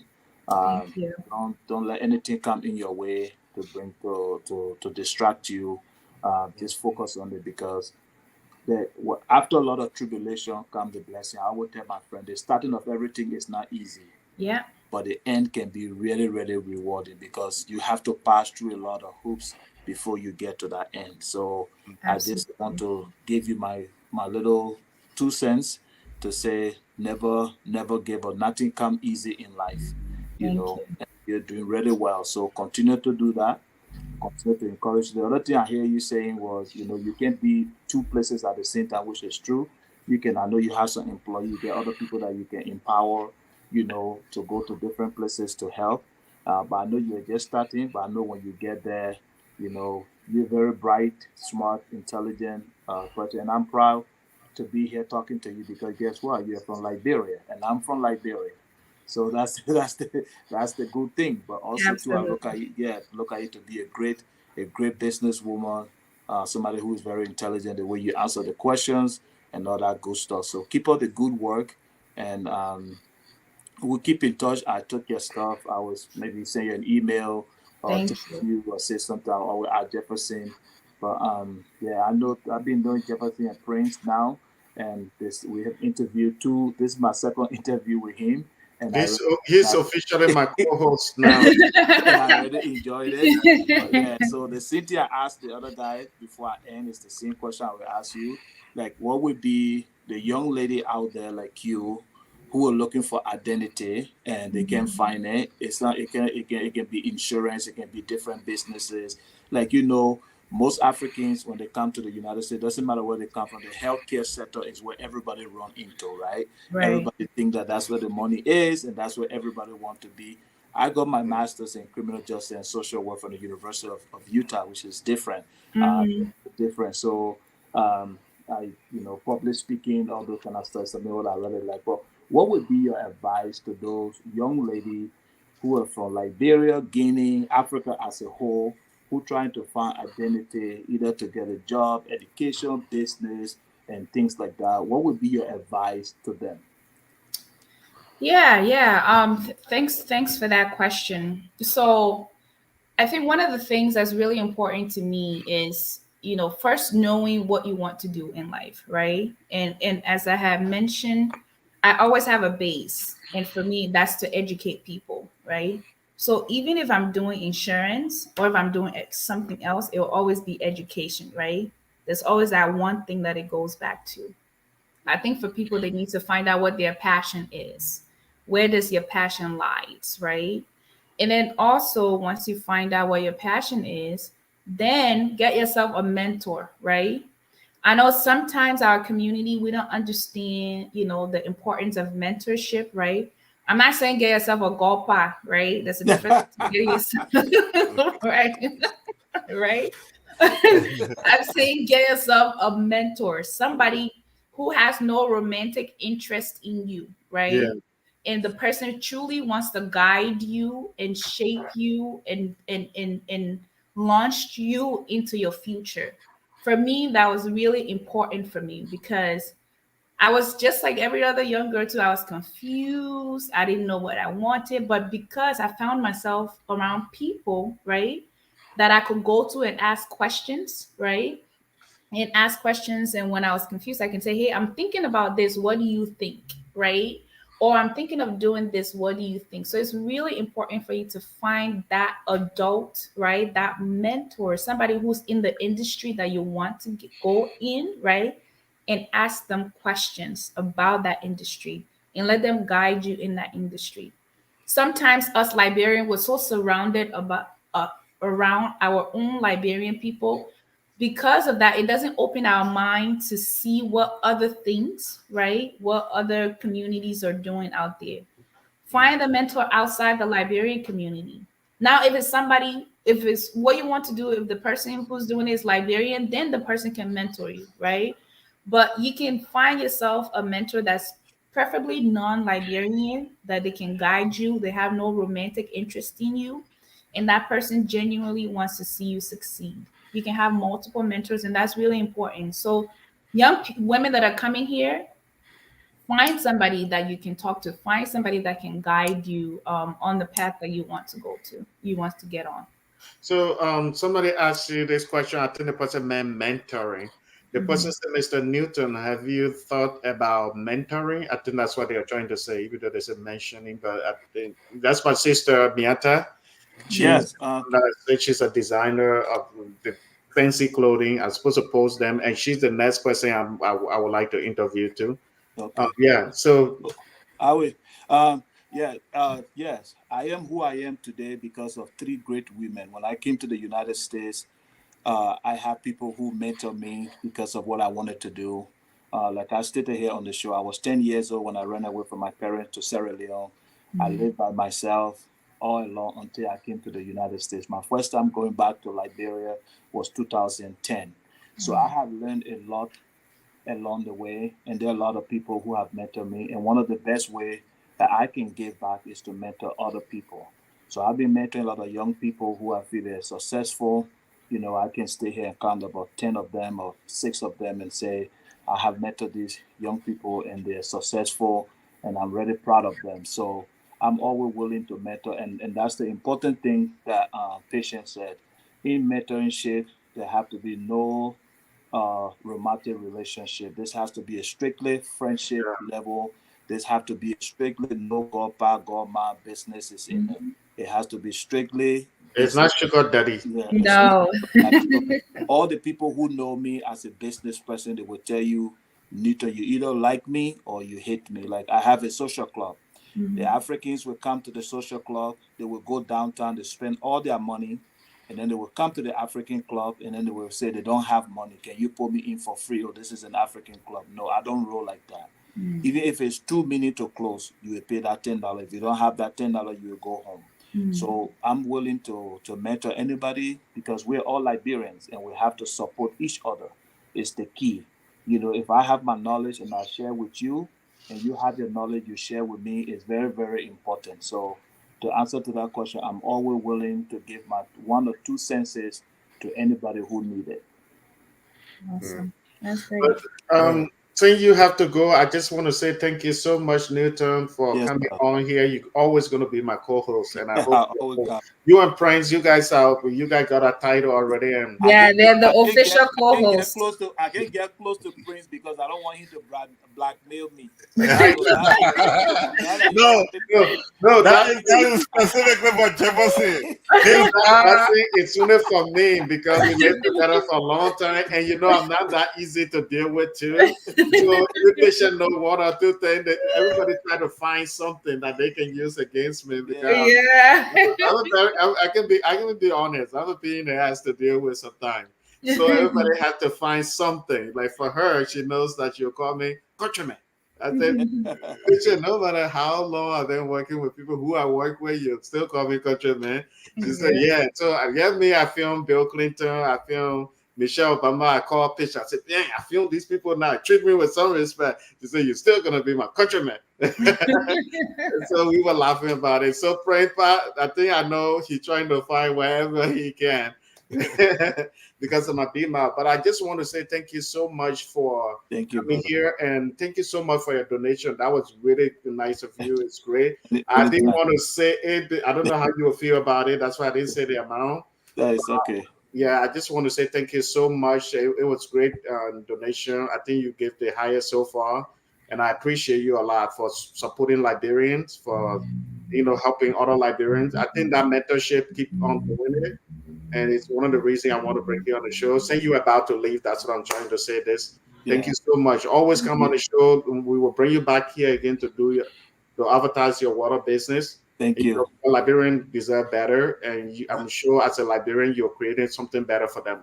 Pray, Thank you want to say something? And we also want to know the other businesses we didn't touch on it the last time. Yeah, I The will let ones you he guys have know. here. I will So, also yeah. text you, Prince. I will Okay. text you today, and I'll give you my information. And Patience, it's nice meeting you too. You I too, you. will keep in touch. Okay, I will get You your too. number Thank from you. Jefferson. I'll keep in touch. Okay, awesome. Awesome, Okay. you. And See you it's a guys. pleasure meeting you. Thank you. Bye bye. Bye-bye.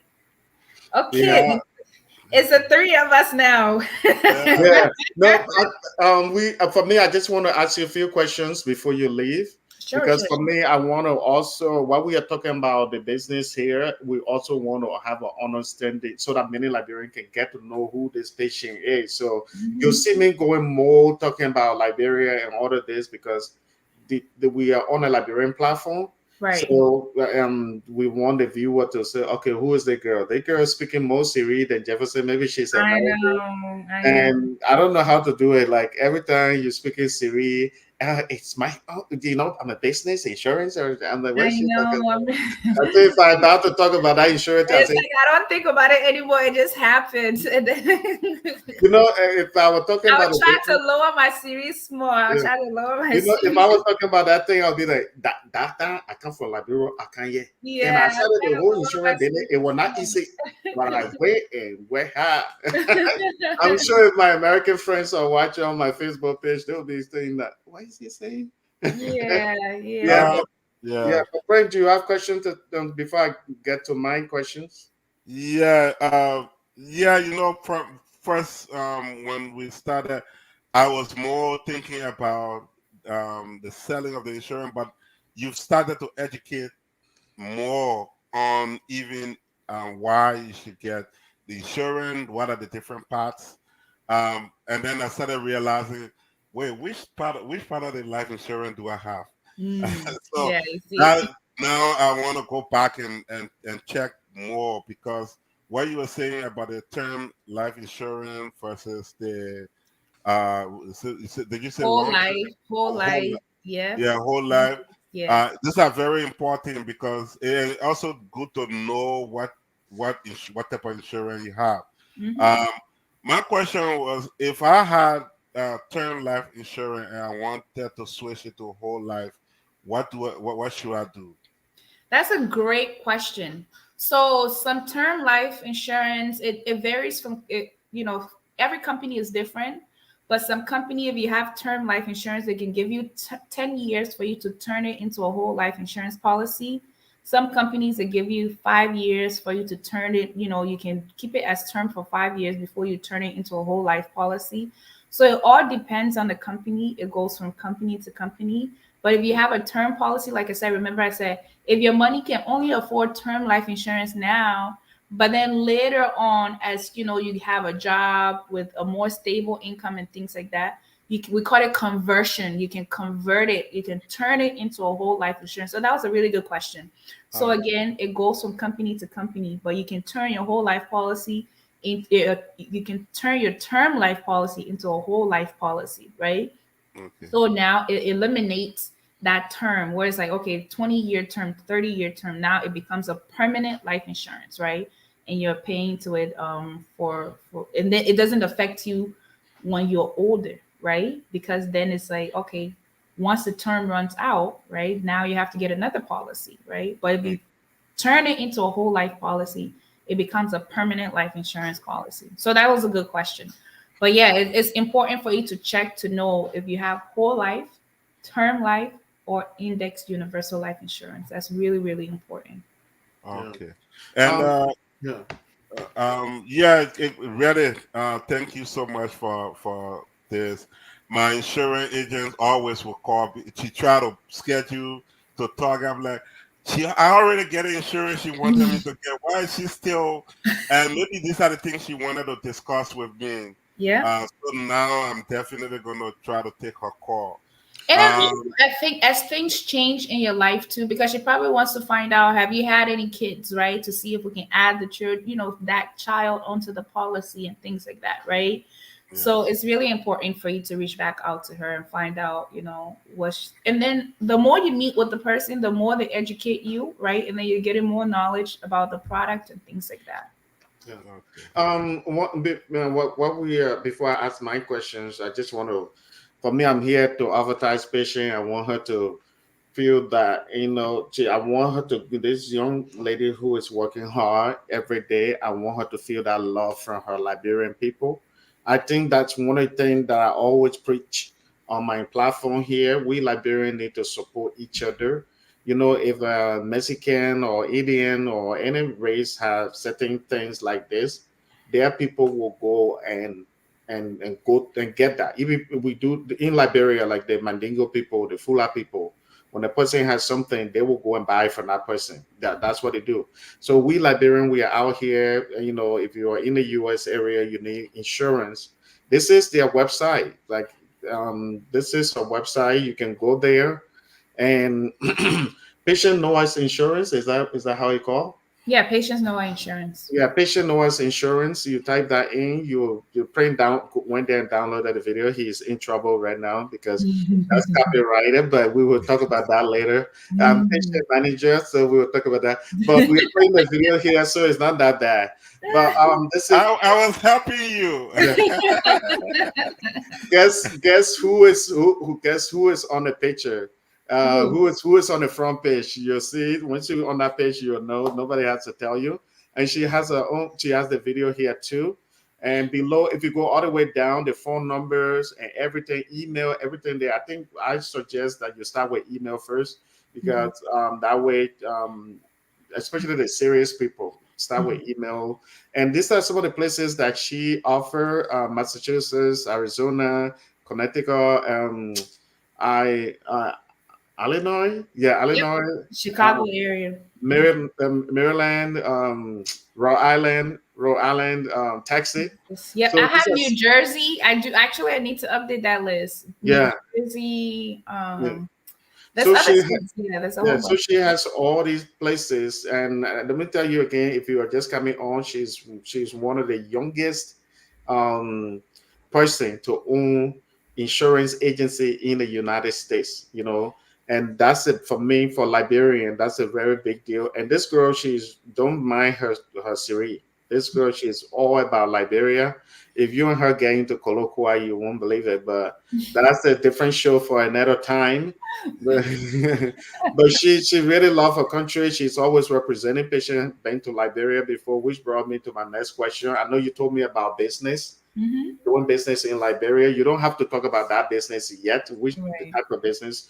But why Liberia? There are a lot of places you can do business. I'm a Liberian. I'm happy that you want to do business in Liberia. But many Liberians living out here, they think that, I'm doing well here. Why should I go do business in Liberia? Why Liberia for you? Yeah, I mean, Liberia for me is, I mean, that's where we come from, right? At the end of the day, we're considered an alien in America, right? If you look at your citizenship, you're considered an alien, right? Mm-hmm. Meaning you come from a different background, different origin, right? So this is not your primary origin of of country, and then they'll ask you your place of birth, right? Even on your citizenship certificate asks you for your place of birth, right? And you put your place of birth. So for me, Liberia is my place of birth. And even though I grew up in America, I'm used to the American culture and all of that, right? At the end of the day, deep down within, I still consider myself a Liberian, right? It's a huge part of my identity, right? It's a huge part of who I am. And me always remembering who I am, no matter the room, how big the room is, where I find myself in America, I can find myself in billionaires. Having that sense of identity, right? It helps me remain grounded, right? It helps me, I can pinpoint where my father's village or my grandfather's village and things like that. That is a blessing.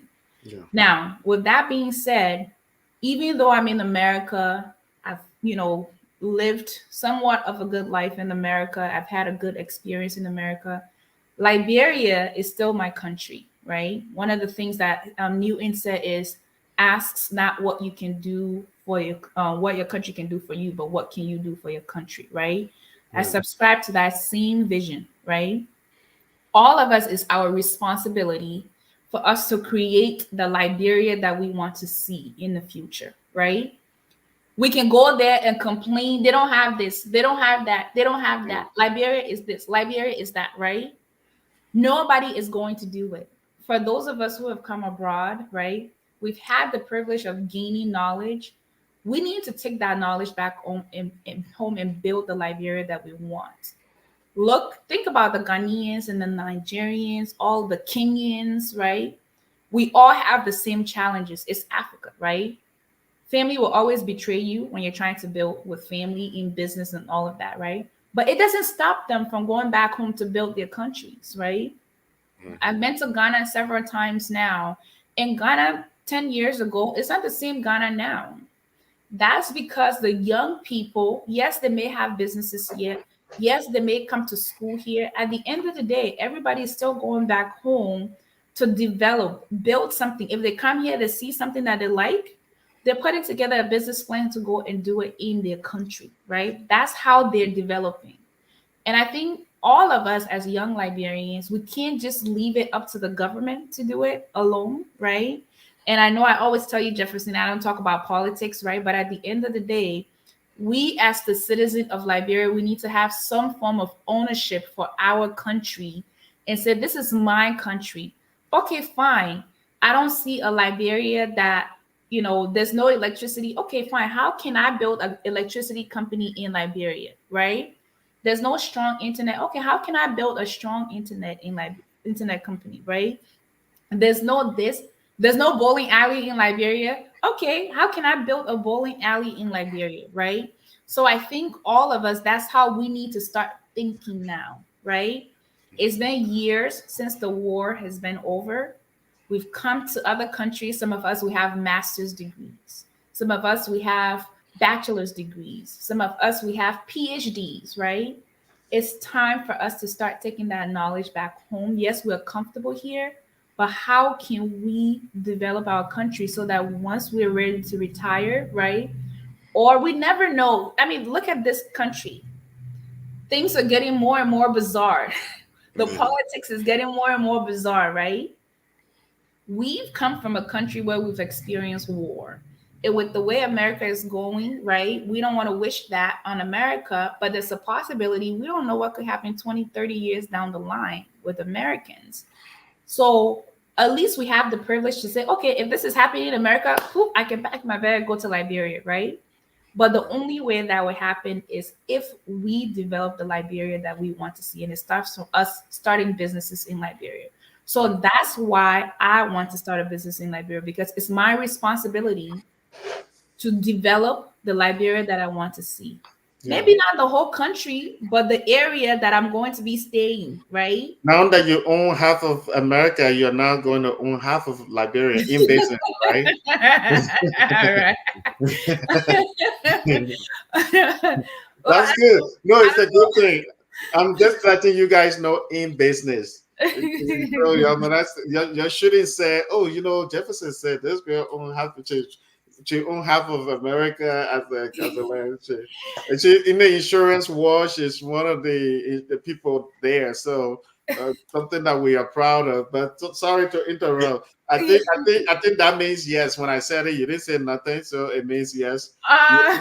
it can be disputed, but for the sake of the people, right? Yeah. For the sake of the people. No, but back to what I was saying is we have to take ownership, and we have to develop the Liberia that we want to see. The great America that we're in today, right? It's the people. They took ownership of this country, right? Every American, the patriotism in America, right? If you think about it, an American is like, this is my country, right? I don't have anywhere to go, like blah, blah, blah. So they developed this country, community by community, right? Businesses by businesses. Yeah. That's how they developed this country that we're in.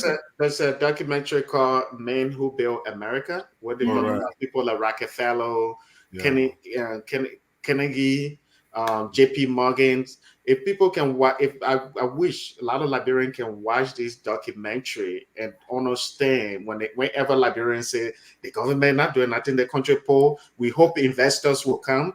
These people were the one that built America when they were employed. Their way of doing business at the time was not good, but they were the one that hired thousands of people. Even there came a time when America was going broke, like the American reserve or whatever, the money they was really about to go something for bankruptcy, and these men got together and raised a certain amount of money to give their country at that time, and because of that, the country didn't go for bankruptcy. So Liberians need to understand these things when it comes to why this country is poor. Why are we doing? The Liberian will say, we are waiting for investors. Who are the investors you're waiting for? Right. Who will care about your country more than patient, more than we have to be our own investors, right?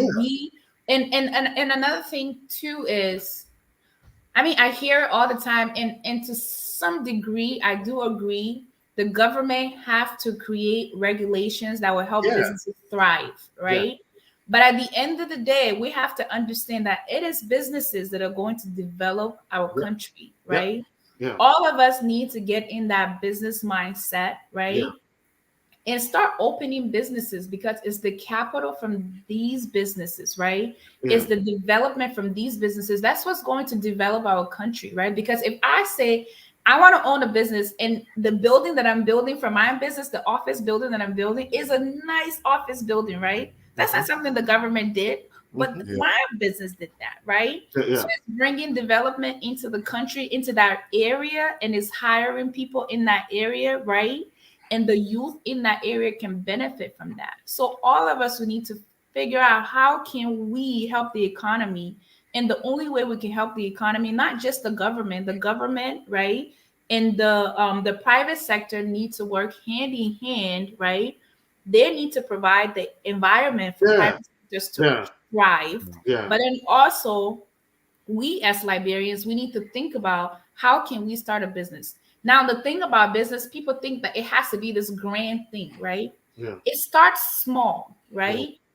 All the huge businesses that we've named them, they didn't become big overnight. They started off as a small business. That's why they call small business. America runs on small business. The biggest industry in America is the small business, right? So in Liberia, how can we utilize the skills that we have, the skill sets that we have to start small businesses, right? So that the people, you are relying on yourself to bring income. Again, the government does have some part of responsibility. Of course. And we too, what are we doing to help our country in terms of bringing businesses, bringing jobs and things like that, right? How can we take ownership? How can we take part in it? And I think this is something that all of us young Liberians need. This is how we need to start thinking, right? this is how we need to start thinking moving forward. We need to determine how does the next 6 years look like, right? How does the next 12 years look like for Liberia? When you go to Liberia, if you're complaining about Liberia, you should be ashamed of yourself because you haven't played a part in the Liberia that you want to see, right? You can't leave it up to somebody else to do. How many people have you employed? How many people have you helped? I mean, a lot of people don't understand these things. It's so frustrating. Sometimes when you're trying to talk to people, the government responsibility, like the cities that we live, you see city mayor, their job is to provide a way to pick up trash every Wednesday. They will find a way to make sure, like in places like Liberia, if I wanted to go to Granjita and there's no road going there, it's the government responsibility to build those roads. Right. But we as a citizen, there are certain things we are responsible for. That certain things we need to do. Government job is just probably 25% or less. I employed a few people in Liberia already with this platform. There are some people that employ other people there. And if we all can do this little thing and then we start growing big and start hiring more people, that's how we change Liberia. You can't just be sitting here and saying that this or that. But one of the questions I wanted to ask you, Patience, somebody may say, I've tried, but the business didn't work. How do you think we can fix that problem? I tried, but people lied to me. They stole my business. I sent money there, but the business didn't work. I think Pray know one or two things about that. From your perspective, how do you think we can fix that problem?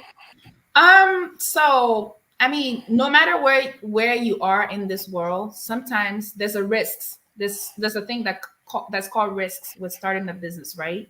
Yeah. Even in America, when you start a business, is a risk, right? There's a possibility your business might succeed, and there's a possibility your business might not succeed, right?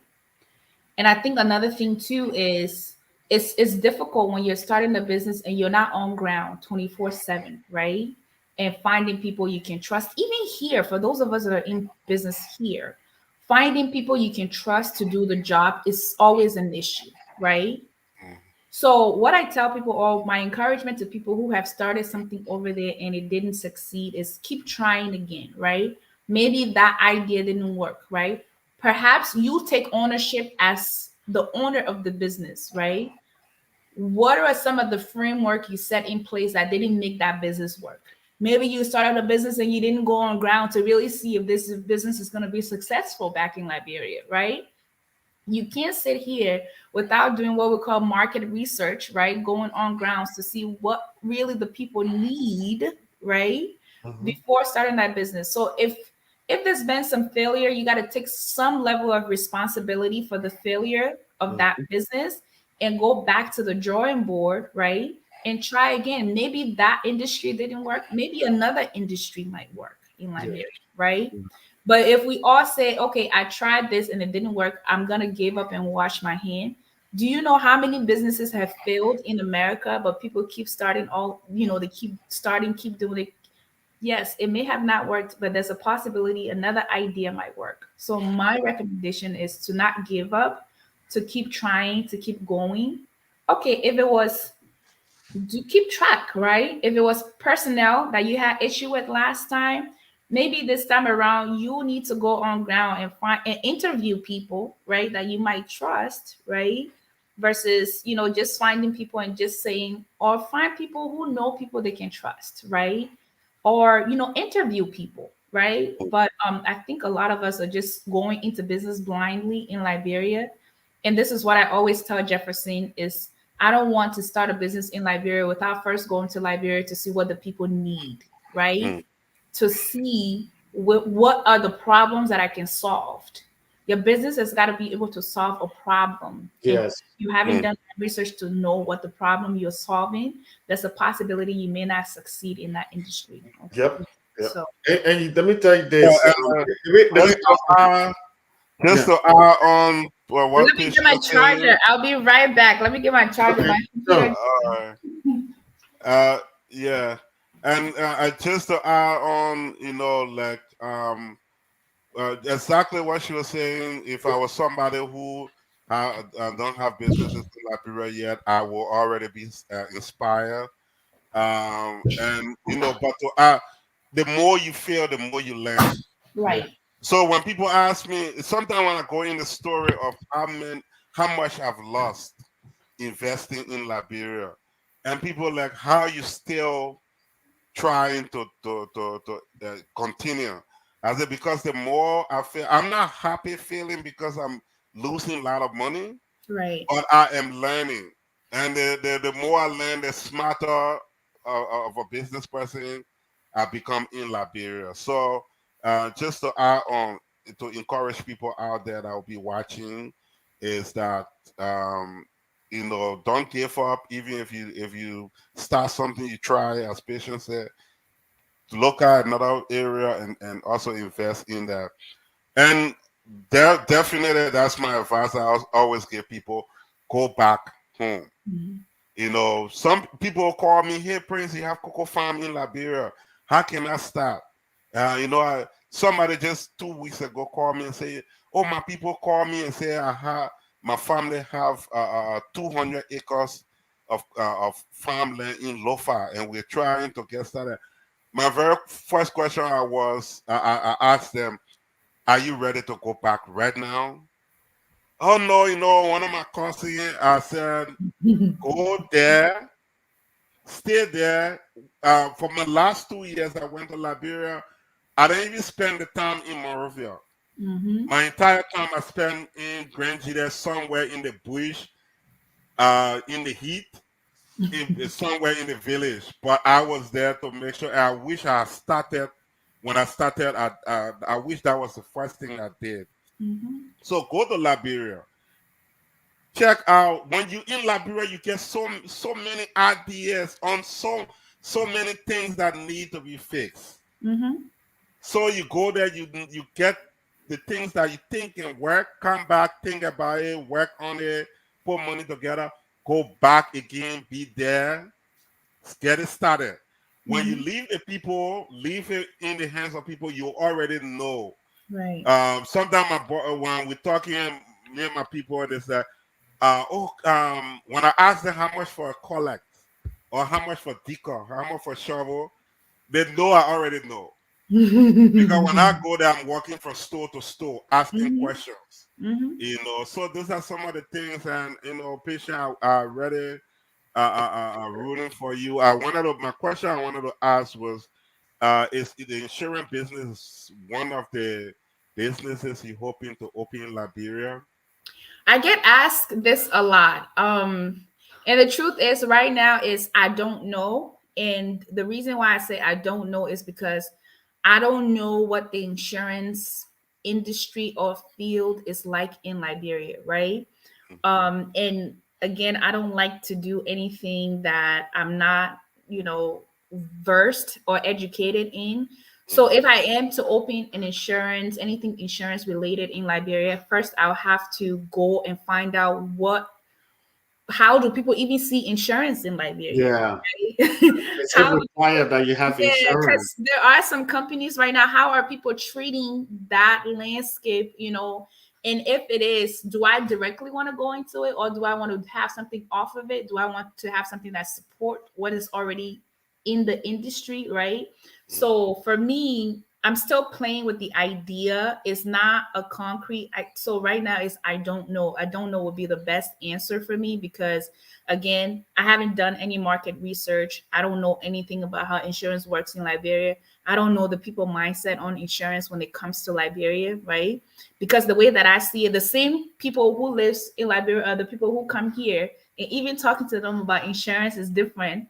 Yeah. When you're in the US. So imagine when you're on ground, right? Yeah. So again, it's a matter of me having conversations as I make my way to Liberia back and forth and going there like you mentioned. Yeah, getting to know do your people. research. Yeah, picking people's brains and things like that. But for now, the question is, I don't know. Possibly, yes, if I learn more about the industry and how things work. But if not, I may venture into something different. So let me read a few One of the- questions. Let me read a few questions before we continue praying. Let me read a few questions, then we can, continue so that our viewers know that we are seeing their questions. And stuff Yes, like that. yes, because we do have some pretty awesome people things going on in the chat. Nate in Liberia, my brother, have you been offline? I'm a subscriber, but I haven't seen any notifications.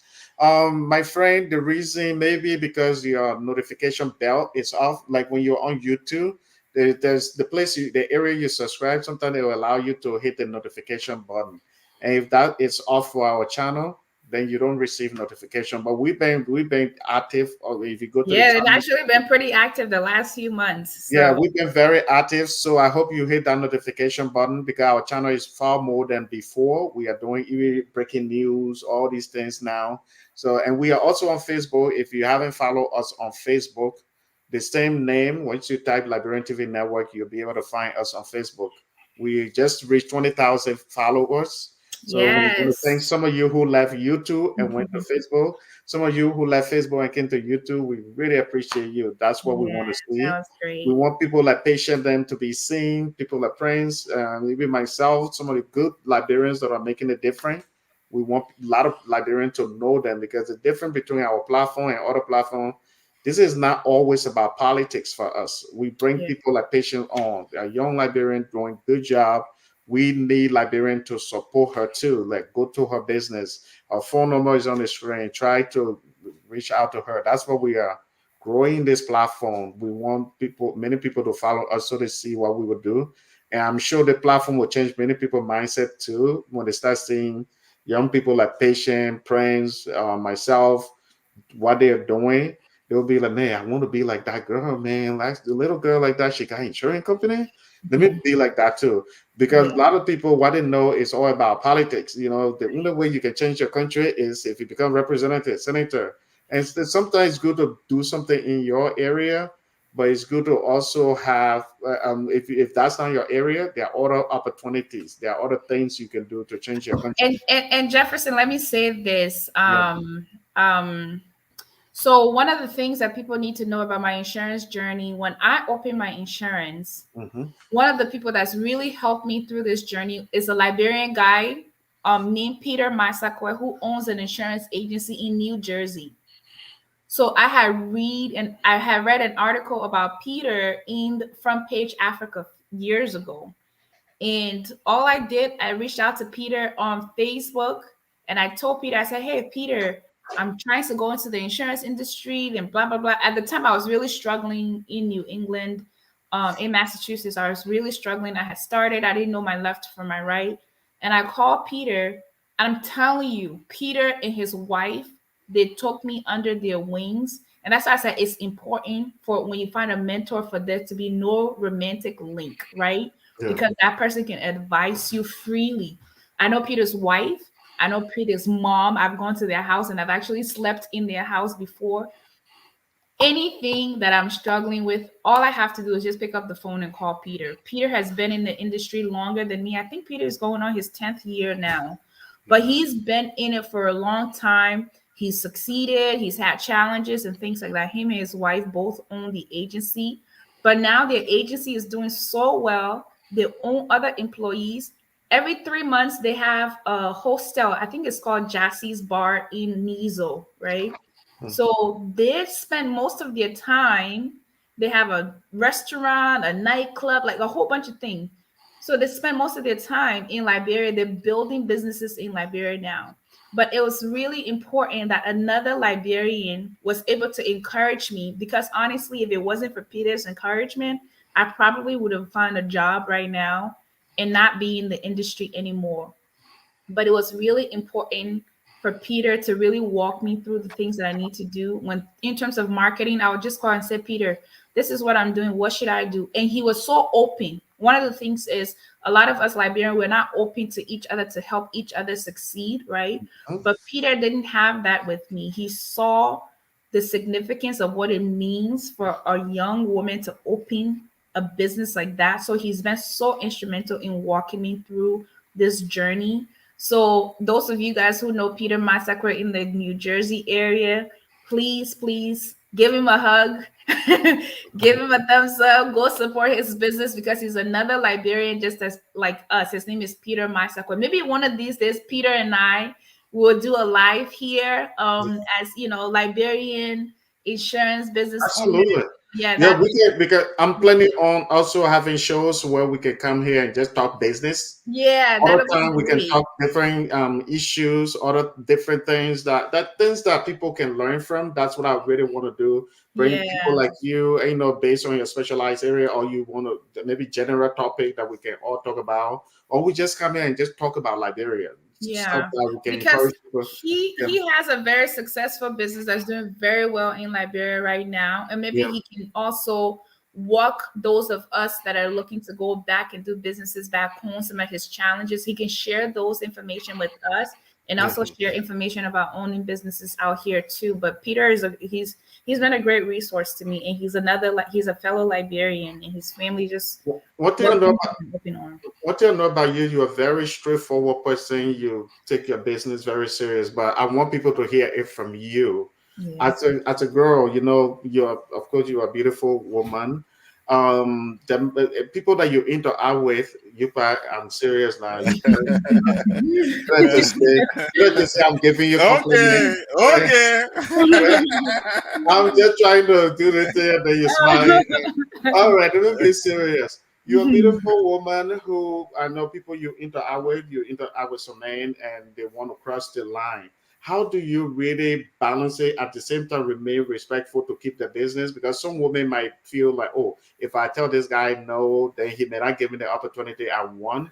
And so maybe there might be a woman out there who is watching this and be thinking that, man, I learned it. What do you do to really set that balance to work with men who can still help you Mhm. without that? Because there might be some guys, you know, that will approach you in a certain way, but Yeah, yeah, yeah, yeah, yeah. I'm sure there's a way you handle it. Yeah, absolutely. And I do come across people like that all the time, but I think it's about setting strong boundaries, right?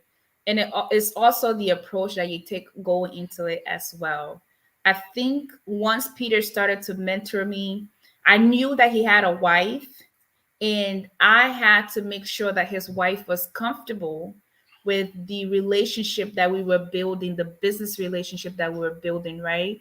Because at the end of the day, I wanted her to know and understand that I respect her marriage, that I wasn't going to cross any boundary. And I think Peter, too, he respects his wife and he respects his relationship. And he knew that I wasn't that type of woman, and he knew he wasn't going to cross any boundaries with me. So I think in the initial conversation, it was already established, and we both knew that moving forward. And for me, it was important that his wife felt comfortable with me if the relationship was going to continue, right? Because sometimes you can build a mentorship, a man can be a mentor, but if the wife is not comfortable with it, it makes it a difficult relationship, right?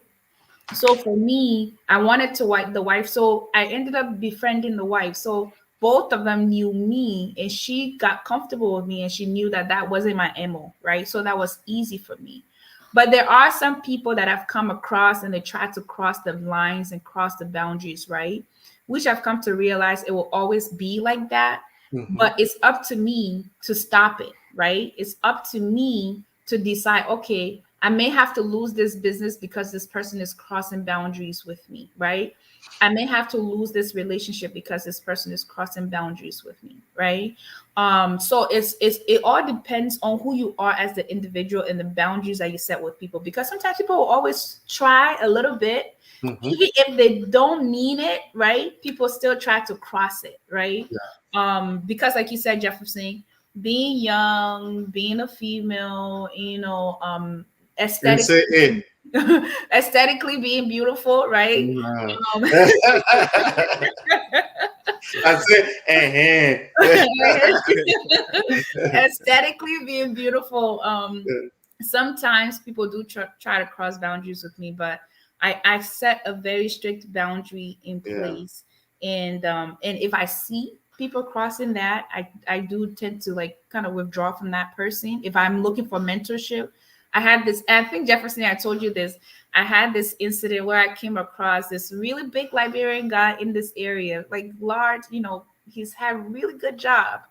And I try to pick his brain about how things work over here.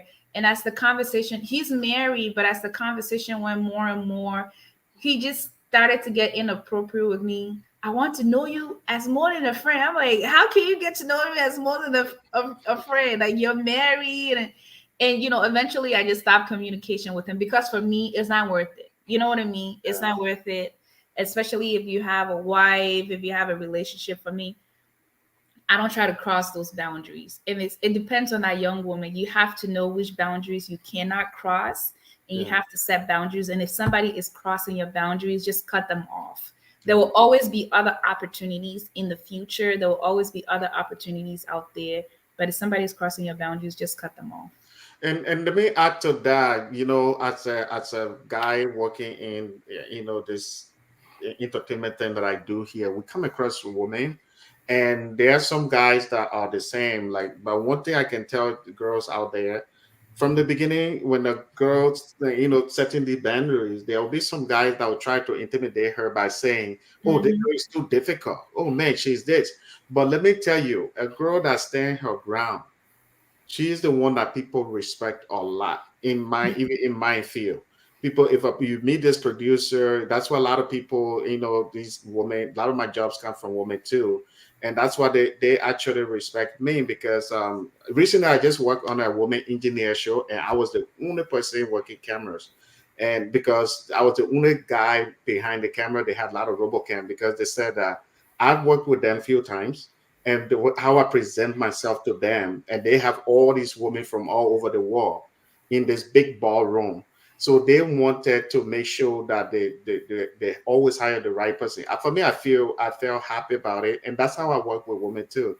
But one thing I learned from women who always know how to set their boundary, they can be very respected. They can be very valued at the end of the day. From the beginning, some guys will say, "Oh, she's so difficult." But they will respect you, because the moment you start doing that and say, "Okay, you know why I got to do what I got to do," at the end of the day, trust me, the guys will be talking about you. "Oh, that girl is kind of easy, man. Just go there." And so I always want to I ask you that question because I wanted to add this part of it on too. And it's coming from a guy perspective. A woman that always like this, she's always respected. One of the reasons I respect someone like Sorry, Jefferson, but I get labeled all the time for being difficult or for being too serious or for being this. And I'll prefer being labeled as that, right? I'll prefer being labeled as that than somebody, "Oh, that is doing that, get there, you know, like," and you know, sometimes people do make up lies too, but of course. Yeah, people do make up lies, but at the end of the day, for me, and you know, people always try to cross boundary. "Oh, how come you're not married? You get no children, blah blah blah." You know, I get all of those boundaries get crossed. But at the end of the day, I tell people, okay, this is business hours. So are we talking business? This is business talk. I always tell people from 10 a.m. to 6 p.m. If you're calling me, call me for business. Unless we've established that we're dating. If you're calling me during those period, that's business talk, right? Once if it's after business hours, people that usually talk about conversations, romantic conversations with, we're not talking about business unless you know the conversation comes up. But I try to literally put people in their place that call me during business hours for nonsense and things like that. I mean, you guys have no idea the nonsense I go through, but I guess that you Jefferson took the word nonsense from. Now you say everybody. I don't take it Actually, nonsense. I think she learned it from me. Trust me, she learned it from me. I'm the one that gave her a lot of nonsense. Like I'm telling you again, patient, let that nonsense. But one of the good thing is the establishing good friendship with people, establishing somebody like in certain way, it really helps too. So to know how to interact with this person. Sometimes patient has her way of saying, I'm the one that actually say nonsense. She has her thing when she said listen. Once patient said listen, I know she's very serious. There's something she want to talk about.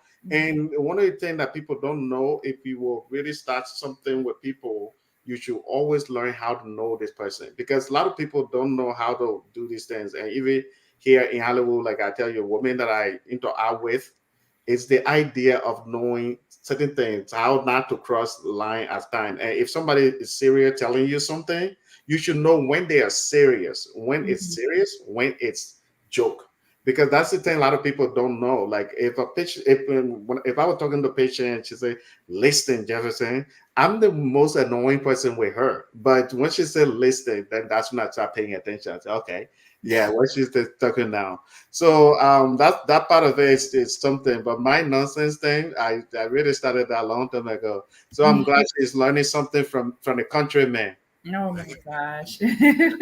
But like I said, patient, I think I said it earlier. I know we've been here for a while. Whenever Yeah. you're ready, you are the captain at this point.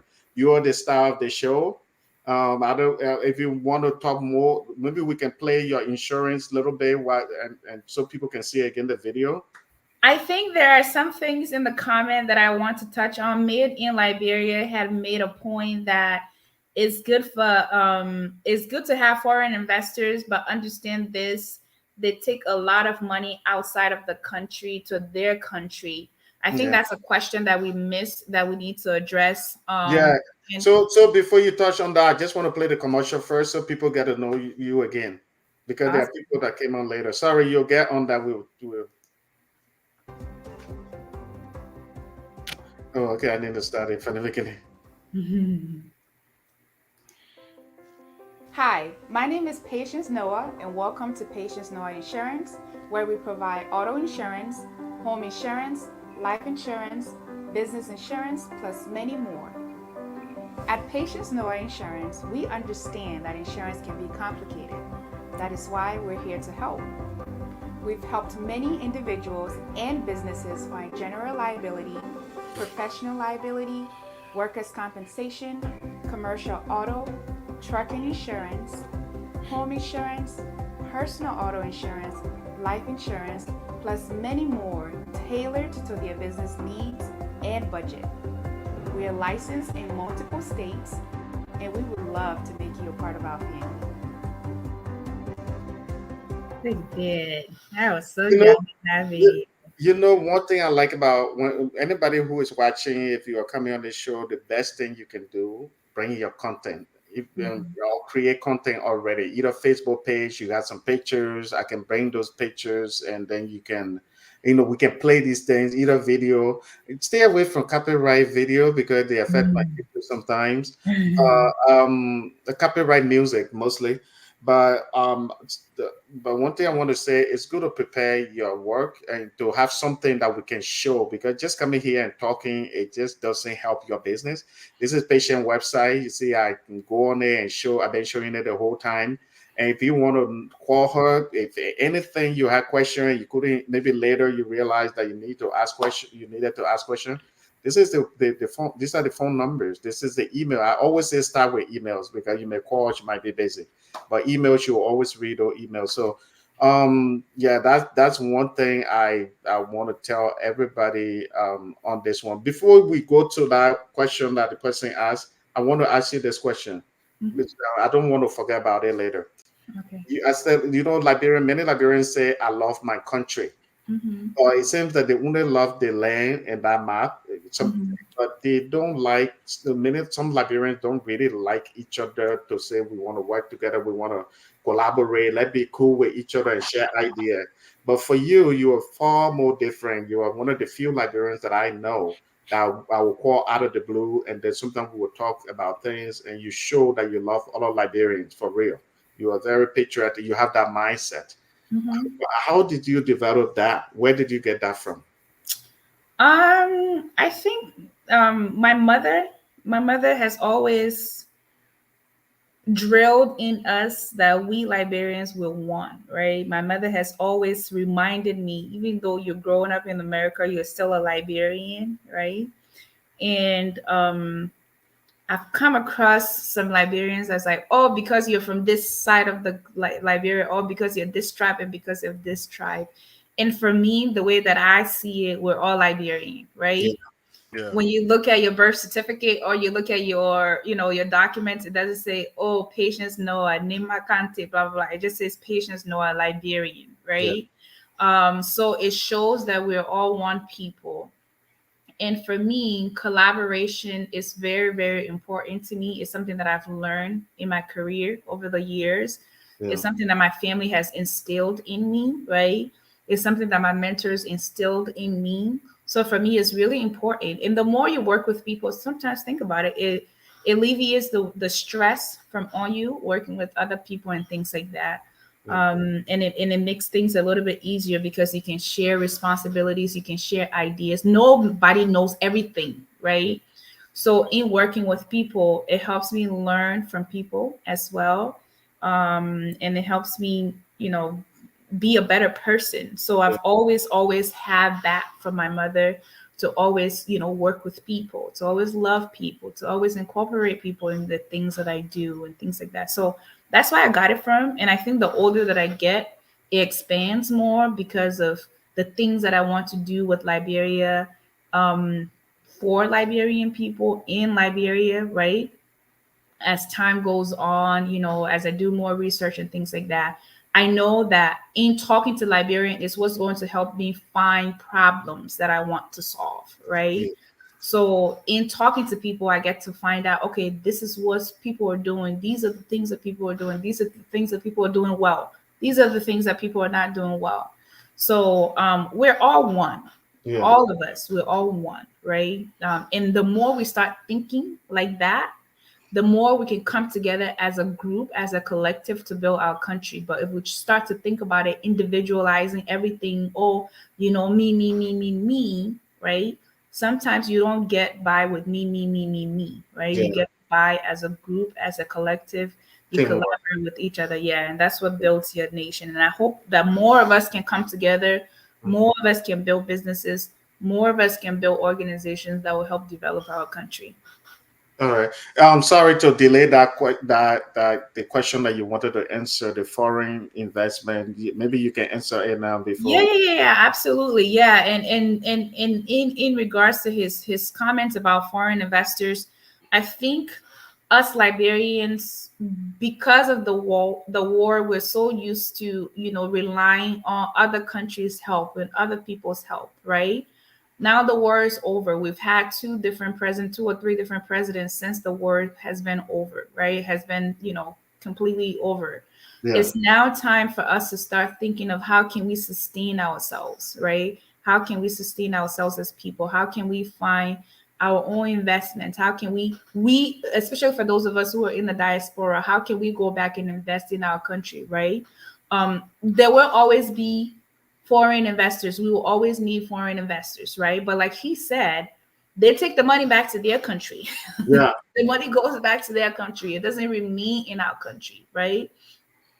Why should we have some of the big names? Like if you think about it, there are multiple big names companies that are in Liberia, right? But then Liberia is the way it is because guess what? Those people at the end of the day, they come, they utilize our resources, they utilize our people, and then they take the money and they leave and they go into their country, right? So it's great that we can get foreign investors, but we need to figure out how can we be our own banks? How can we be our own investors? How can we be our own labor force, right? How can we make this country into the country? Because a lot of people can say, oh, Toba time, do time, or before all of that, right? Or Odin Day Liberia, or Firestone Liberia. How can we get Liberia maybe not back to what it was, but better than what it was, right? These are all the things that we need to start thinking about moving forward. Yeah. And just to add to what you were saying, when uh, as a Liberian, you open your business in Liberia, you know the struggle of your people. So the way a foreign investor or foreign business person might treat them, those that are working for them, you might treat them far different. Right. You know that you were once there, especially for somebody that grew up before traveling out of Liberia. We saw the struggle, and when you go back, you see the struggle of our people. Right. And then, so when you open the business, you have more heart to heart with them, even though at times people take that and try to misuse the opportunity you give him. But yet and still, you can be tough on them, but also be relaxed. Right. Be more. For my company, some of the difference I've made is that I look around in the same, like the farm, all the other people paying this amount on the farm. Okay, well, I want to pay more. Not because I have it, I'm taking money out of my pocket. The farm is not producing because it's cocoa, it take a couple of years. But because I want to give my people a better living condition, I can't solve every work problem, but Right. just something more. So that person being a Liberian, opening a business, and this is one of the things I tell people all the time. We are opening these businesses in Liberia not because we want the money. Right. We are opening it from, like, for us, we have everything good. Like, patient, your job, your company here, I mean your insurance business you have here is enough for you. Yeah. You don't have to open a business in Liberia, but Mm-hmm. you're doing it so that you can employ your brothers and sisters, so Right. that you can help others there. The unemployment rate is high right now. Mm-hmm. Every Liberian opening something in Liberia will, bring, will at least solve the problem of unemployment. People sit here in America and say the country too high. Why am I going to do that? Or why should I waste my time there? Well, the country will get better if you are creating something there for the people. It's Mm-hmm. not for you. It's not how much you want to get back. Right. It's how much you want to give out to people. And also, we need to educate our people too. And that's why I really like that we are on here. And you've been really sharing a lot as a successful businesswoman in America, but you are still talking about doing something in Liberia. You're showing that passion to do. If there are people back home now watching, I really hope that they inspire, and when you go to do it, that they will not try to take advantage of that, but to also put their hand behind you. And I will say I'm one of the persons. I'm here, and then advice you need for, as a business person in Liberia, where to start, how to start, or how you go about it. I've lost a lot, so I've learned a lot. I will be here to help. I get a lot Awesome. of calls on a daily basis, people asking me. Some people would think that, when they see me posting about my business, they think, oh, it's our brand, but no. Right. And Right. I've Never. been through so many sleepless nights. Jefferson, Yeah. no. But People giving calabule. yeah. So we got to do these things. We got to do these things. Awesome. And for me, if I can help you not to go through the same things that I went through, Mm-hmm. it will be much better because you will be saving more money than I lost. And Absolutely. so I'm always open to people to just advise um, and just encourage more people. I sit here listening to you, and I'm like, yeah, wow. If patient want to get started today, opening the business you want to open in Liberia, I want to be one of that person she calling and saying, hey, where do I start from? Or I'm going back Well, this is recorded, so I'll take your word up on that. So Mhm. Now we got now you see now I got I dirt have on him too. evidence. Now I got dirt on him too.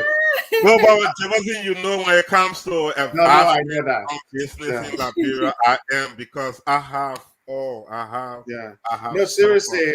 That's one of the So reasons yeah, too. I keep bringing Prince on here because he he been to Liberia many times. He knows how he actually lost a lot of money.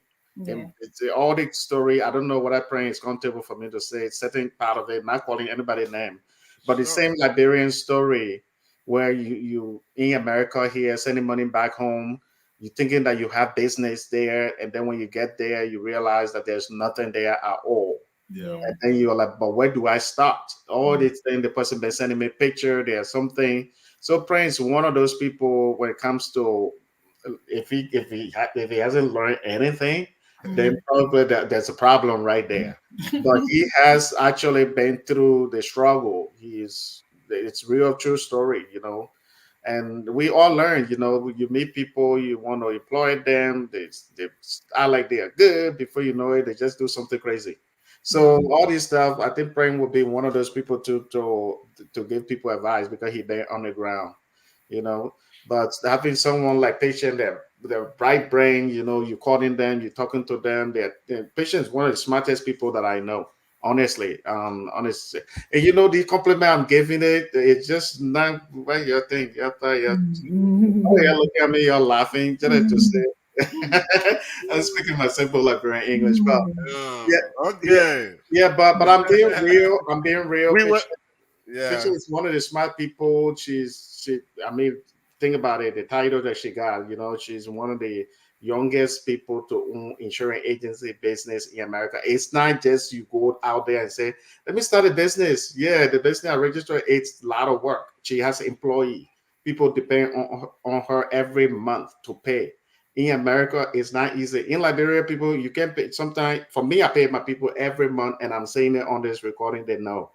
But there are people in Liberia that don't get paid for maybe 3 months. In America, you can't do that. So someone like her having a business, employing people in America, it's not that easy. It takes a lot of hard work. It takes a person who can work hard, somebody who is smart to figure stuff out. And she has accomplished so much. I just don't. It's up to her. If she want to say like that. Do you want to talk about your recent accomplishment because you put it on Facebook? I'm asking you. You Oh, don't. You don't have to. okay. Oh, yeah. So, yes, okay. So, this past year, 2023, the Nigerian Professional Network or group in the Boston area, they recognized me as the young business leader, which that was really cool. And then, this past December, I completed. Goldman Sachs has this program for Black women. It's called Black in Big Business. It was a very tough program. Jefferson was one of those people that, I sort of shared those experiences with, but it was a very tough program. But I'm very glad that I was able to complete it. And what this program, this cohort has allowed me is to really decide how to put together the framework of my business and put together a plan for my business to scale and expand over the years. So I came out of that program with a 3-year plan, right? About of what I intend on doing for the next 3 years and things like that. So I just learned a whole lot from it.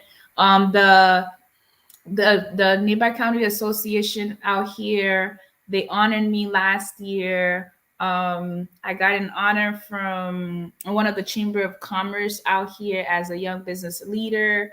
So I'm just grateful that people are recognizing my hard work.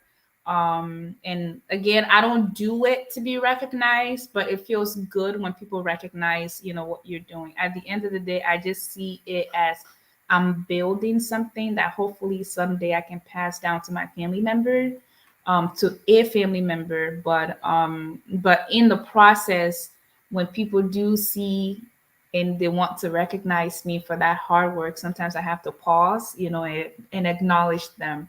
And one of the things Jefferson did, I do, and I don't do it because I'm insecure or anything. It's just like I said, when you see that I'm not receptive to it, again, I'm trying to keep myself level-headed, right? Like you said, there's a lot of things that I've done, right?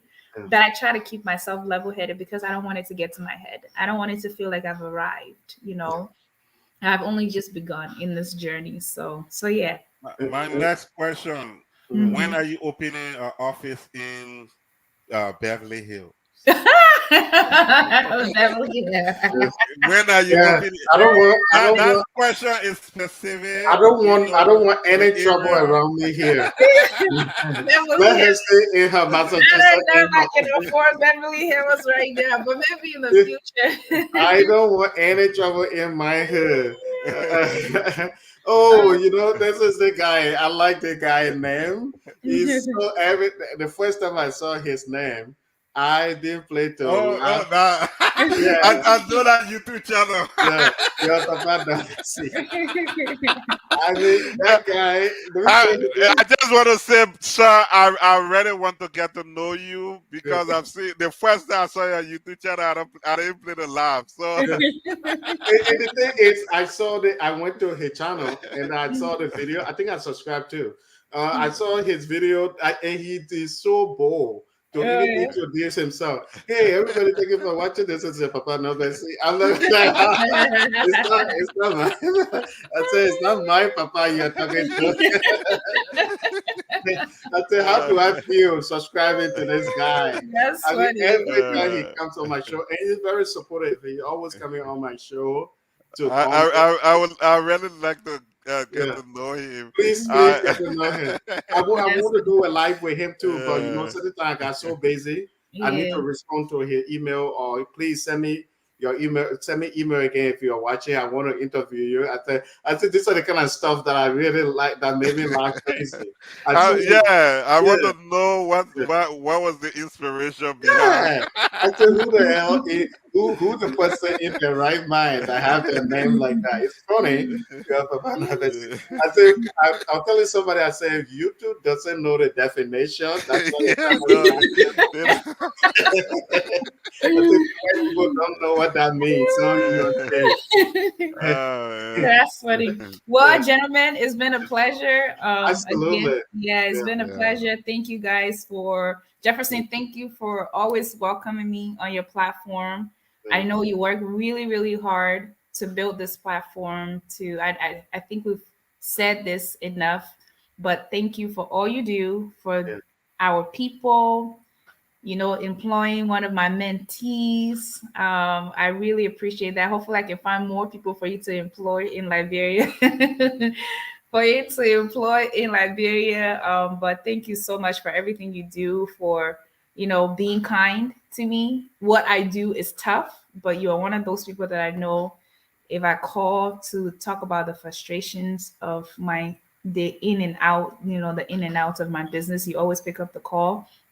And happy birthday. You tried to hide that. Happy birthday for those of you guys who are joining. Today is Jefferson's birthday. We're trying to raise money for equipment for his staff in Liberia, for them to be able to bring more awesome stories to you guys, and for him to be able to employ more people in Liberia, like my girl Sally, who he's employed, his sister Patricia.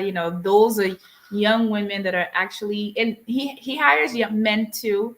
He has young people that are doing the work that he's paying them. So he needs to be able to give them the right equipment, the right salary. So thank you for everything you do, Prince. You too, you have your business in Liberia. I know you're creating an impact. Although certain industry, the impact is slow. Some industry, the impact is fast, but some, the impact is slow, right? But you're still impacting people's lives in some way, shape, or form. And from all your experiences, you can advise those who are looking to go back home on how they should navigate starting a business in Liberia. So that's in itself, is a testament, right? Of your sacrifice in owning a business in Liberia. So I want to thank both of you guys for, allowing me to share my story with you guys and allowing me to share my experiences with the audience. So I appreciate it. Anybody who's looking for insurance, if you're in Massachusetts and any of the states that we just named, you can find the states on my website. The states are listed on our social media platforms. For is it Mayetta? Mayetta, you've been watching us for it seems like this whole time. So thank you for watching us. Thank you for journeying, and thank you for participating. And everybody, Miata. Miata. Okay, Miata. Sorry about that. Thank you all for those. You guys will see her design. She has the great design for weddings and parties. If you see her, you think that it's a Beverly. These things, I'll post them soon. It's just that I've been working on so many things. That's why I haven't posted. But when you're interviewing her, let me know. Maybe I'll just pop in just to say hello to her, so I can. Absolutely, she's one of the most. If you talk to this sister, she's one of the most supportive people that I know. She's very respectful. She's, she and her husband. The both of them. I spoke with them and they are very good people. Very good people. She's, I think the both of them, they are preacher. They go to church and stuff like that, and they live up to that. And one good thing I know about her, she's one of the women who they know how to set their boundary. When you're talking to her, she will talk about her husband first. That's the first respect that I got with her. So Bianca is somebody good. I can't wait to bring her on the show. I will try to force her man to come too because I know he's camera shy. So we will see how we can get him on. But he's my new best friend too. But thank you so much, Patient, for everything that you do. Yeah, Patient, thank you. I had to threaten Jefferson because I was like, Patient going to be on the show. I want to be. He said, no, I don't want you to say anything inappropriate to her. I said, if you don't put me on, I'll call the paparazzi and pull your joint out. It seems that I warned a good troublemaker before they came on the show. Yeah, I said, great, calm, but please, whatever you do. That's awesome. Well, it's great. I want to say thank you so much. Jefferson talks about you a lot. So I'm glad today to get to know you. Thank you for all the help. Even he even told me when we were going through our family stuff that you will always talk to me about it. So thank you so much. Some most friends will always be when they this type of thing, they'll be like, oh yeah, you know what, these are how families are. But you were always encouraging him. And so we just want to say thank you. If you meet our mom, she will tell you the same thing, because we all got to know you before even meeting you. Oh, So, that's awesome. yeah. I appreciate that. That's my other Liam. I'm gonna bring this travelism business in this one. I've been so lucky. The two best female friends that I have, the Liam and then Patient, they have a Nima County background. And I was thinking, I said, I wonder if they know that I'm crown man, a real raw crown man. I said, but I think they can figure it out without my English. They can figure out that I'm a raw crown man for some time. Yeah, I think we are that. And when you go to Liberia, it just I don't know where the tribe and they came from that spoiled the country. Yeah. But we are not that different. Yeah, we're all the same. We are not that different. And we are all, and the Liam he's talking about, when we were in California, they were very nice to us, the whole family. They didn't treat us any different. They never, will go around that. When we were in our really West time, Jefferson and I, two hustler trying to make it in America. But that was the family we had, And when you go to Liberia too, until somebody bring up the war, you don't see these things. Yeah. So we will always preach, we'll always preach togetherness. Let's preach unity. Let's preach love for each other. You see so many intermarriages that you don't even, there is no boundary anymore. Yeah. When people even during the war, people were doing things to each other, they were hurting themselves. Right. Because there is that thin line between you are this tribe, I'm this tribe. There's a thin line.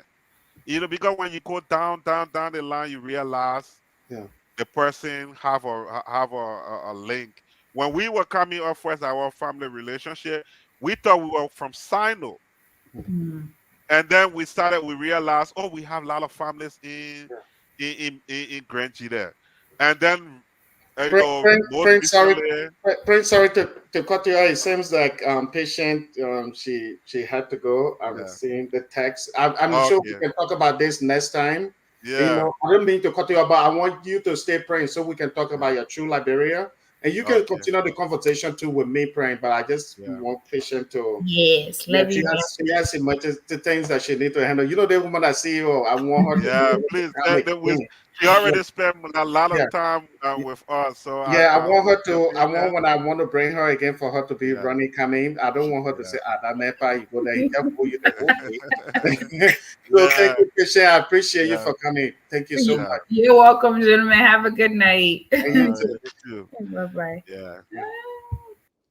So yeah, as I was saying, Yeah, we are linked so many ways. yeah, We have a link in Maryland, yeah, because our grandfather went there and and had children there.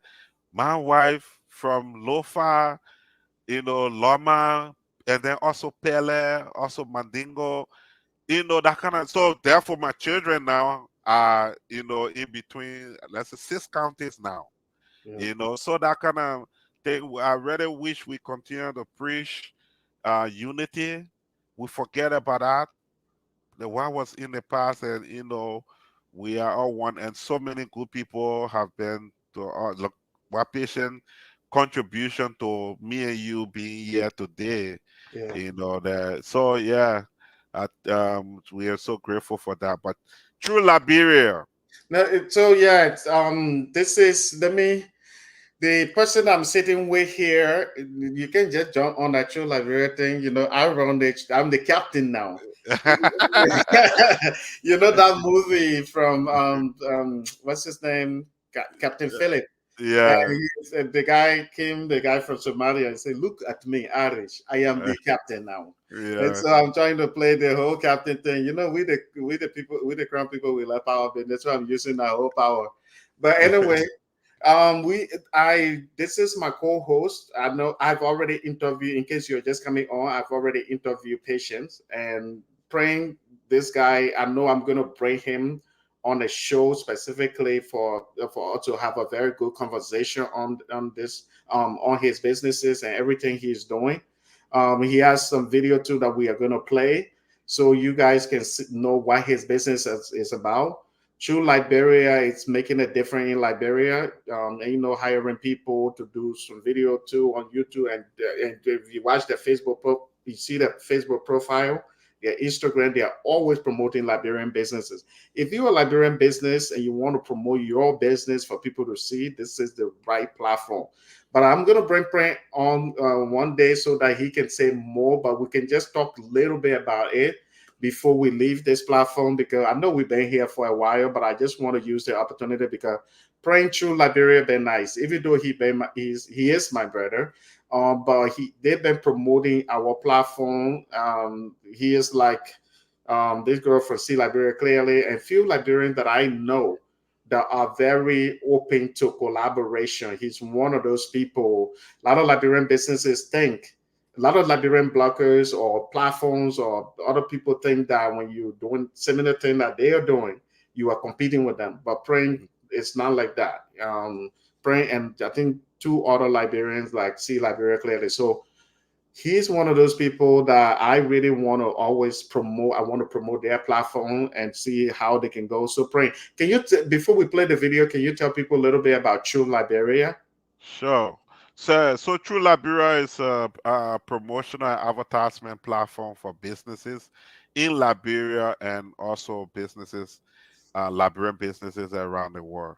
The idea of True Liberia came when I went to Liberia in 2015, and and later in 2021, not knowing where specific businesses are.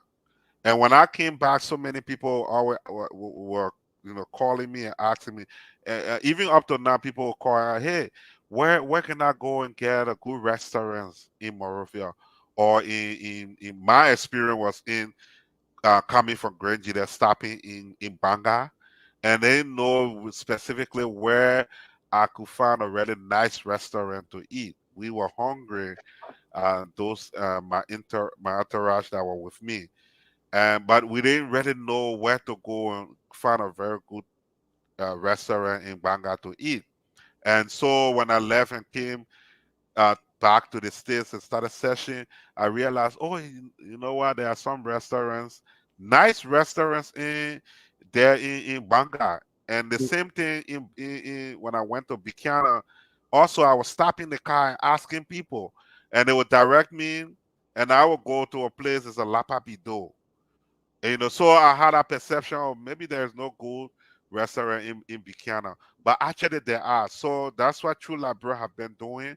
We've been, sending people out, and also encouraging business owners, Liberian business owners, or people that have businesses in Liberia, foreign business owners that have businesses in Liberia, to come in and send their information, their business information to us, so we can showcase those businesses, so people get to know. When you go into Liberia, you know where the if you want to eat cheeseburger, there are so many areas now. You find cheeseburger, pizza, and other stuff, that are available. So you would not say, oh, maybe you have your American children and they don't want to eat too many Liberian food, but you guys go in there for the time. You will know where these things are. Yeah. You want to,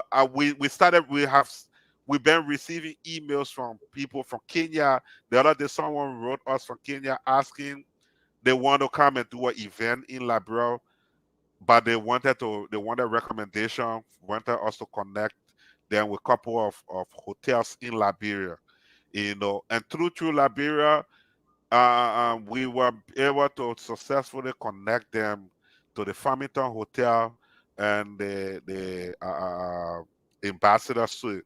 So that's what True Liberia is doing, connecting the world with Liberia, So, connecting the so, world with Liberian so businesses. so one of the things that I noticed about Liberians, a lot of them, Mm. they don't, they don't try to create things that it's original. Like you Yeah, see, our platform when we created it, the intention was to call it Liberian TV. It's yeah, original. yeah, Yeah, but somebody will say if I had different mindset, I would have said CNN Liberia, yeah, BBC Liberia. This True Liberia is original. How did you yeah. come up with the name? What were you thinking?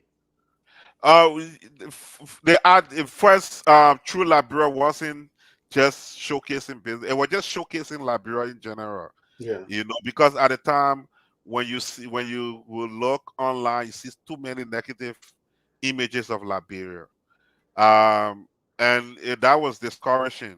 So through Liberia, we first started just posting pictures of Liberia, to change the narrative. Like, you know why things are way different from why you hearing over here, or the images you already seeing.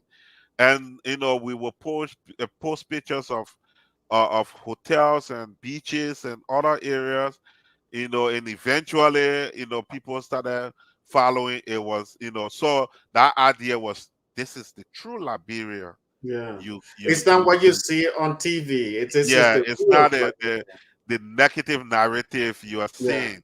yeah, Is the actual, this is a land of liberty. This is a true Liberia that you actually seeing. Like every other countries have problems. yeah, Every other country. But it's very hard. You wanna have one of the biggest ghettos, the biggest slum yeah. in Africa. But But you don't see I them. live in the Los Angeles area. Look at Skid Row. Yeah. How many But times American advertise Skid Row? yeah, of course. Yeah. You don't see these things when they advertise Los Angeles. Mhm. When they advertise even here in Atlanta, the end of when you walk towards the end of Atlanta, then you go into another area.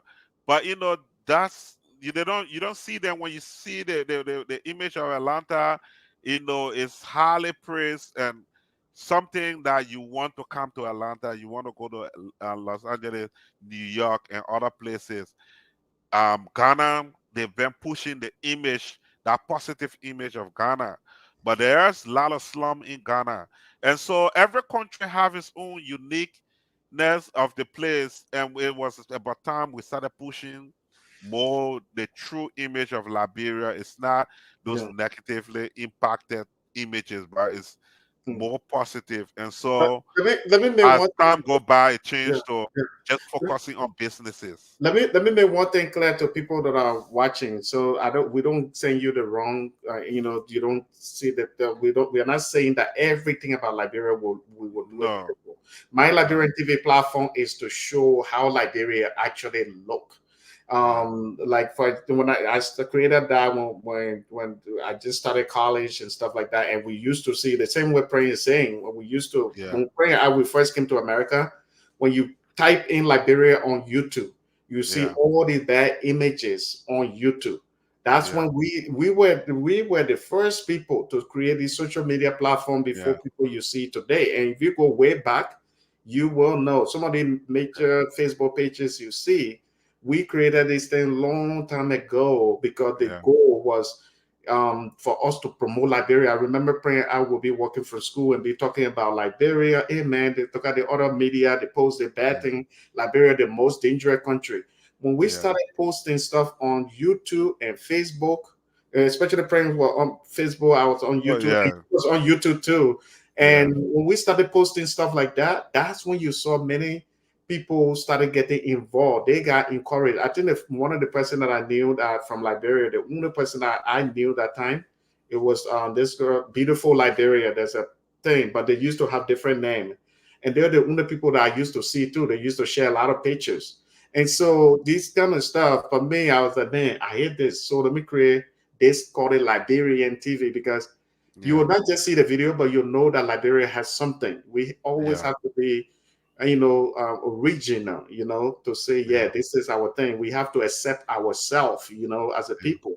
That's why even in the US, we used to go to college and introduce ourselves as Liberian.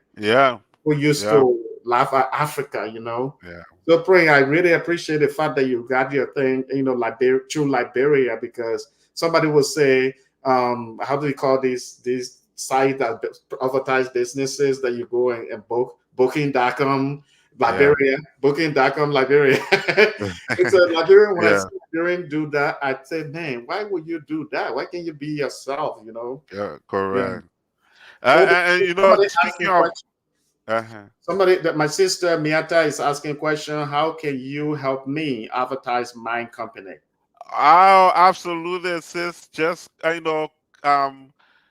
will get to get your info through Jefferson. But any business owner, once you come to our page, or you email us, most of the time we get info. We are always happy when business owners come to our Facebook page and send us message. Majority of the businesses you see on there, we are promoting them for free. Sometimes the business owners come and say, hey, thank you for the promotion. Businesses on True Liberia are being impacted a lot. Our Jefferson, if you can show our website, website is getting a lot of traffic, more than even the Facebook page. We are getting a lot of traffic on Google, from Google direct, also direct, going directly to the website. People are searching. One of the things Jefferson just mentioned about booking, we're actually trying to add booking service to it, because that's one of the things we get is that most people are going to the businesses themselves, and they will email business owners and can't get response. Yeah, that's their website. Some people can tell me, you sure this is a Liberian website? Yeah, it's 100% Liberian website. But anyway, so yeah, people, business people are finding it difficult to get to businesses, get business owners to do booking and stuff. So most of the time, they reach out to us and ask us, or they will even reach out to us and say, hey, I want to book 2 nights at this and so guest house, or at this and so hotel. And we'll be like, oh no, we are not the owner of this of the so and so hotel, but we can put you in connection. So says Miata, if you reach out to us, we'll be more than happy to promote your business. We have a team in Liberia. We can even send to your business in Liberia that will go and do a video there, do photo. We will promote, we will push it on there. That's what we want. And since Jefferson really been talking about your business, it's something really I will be proud to showcase on True Liberia. If you but see, as you can see, if you see her product, for me, the reason you see I haven't posted her stuff yet, because for me, when I'm doing it, I want to write it in a way people can see it for real.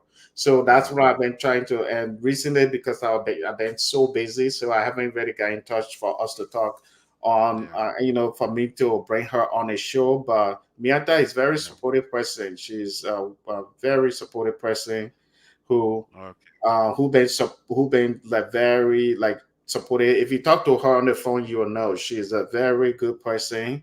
The only thing I can say for sure, you should she's really very respectful woman who her man too. He's a very easy guy. I mean, I would say Pianta is little more than even the man. He's kind of cool. He's the one laid back. She's the CEO, so she's the one on top of it. So I was telling the guy, I say you're a smart man. Happy woman, happy life.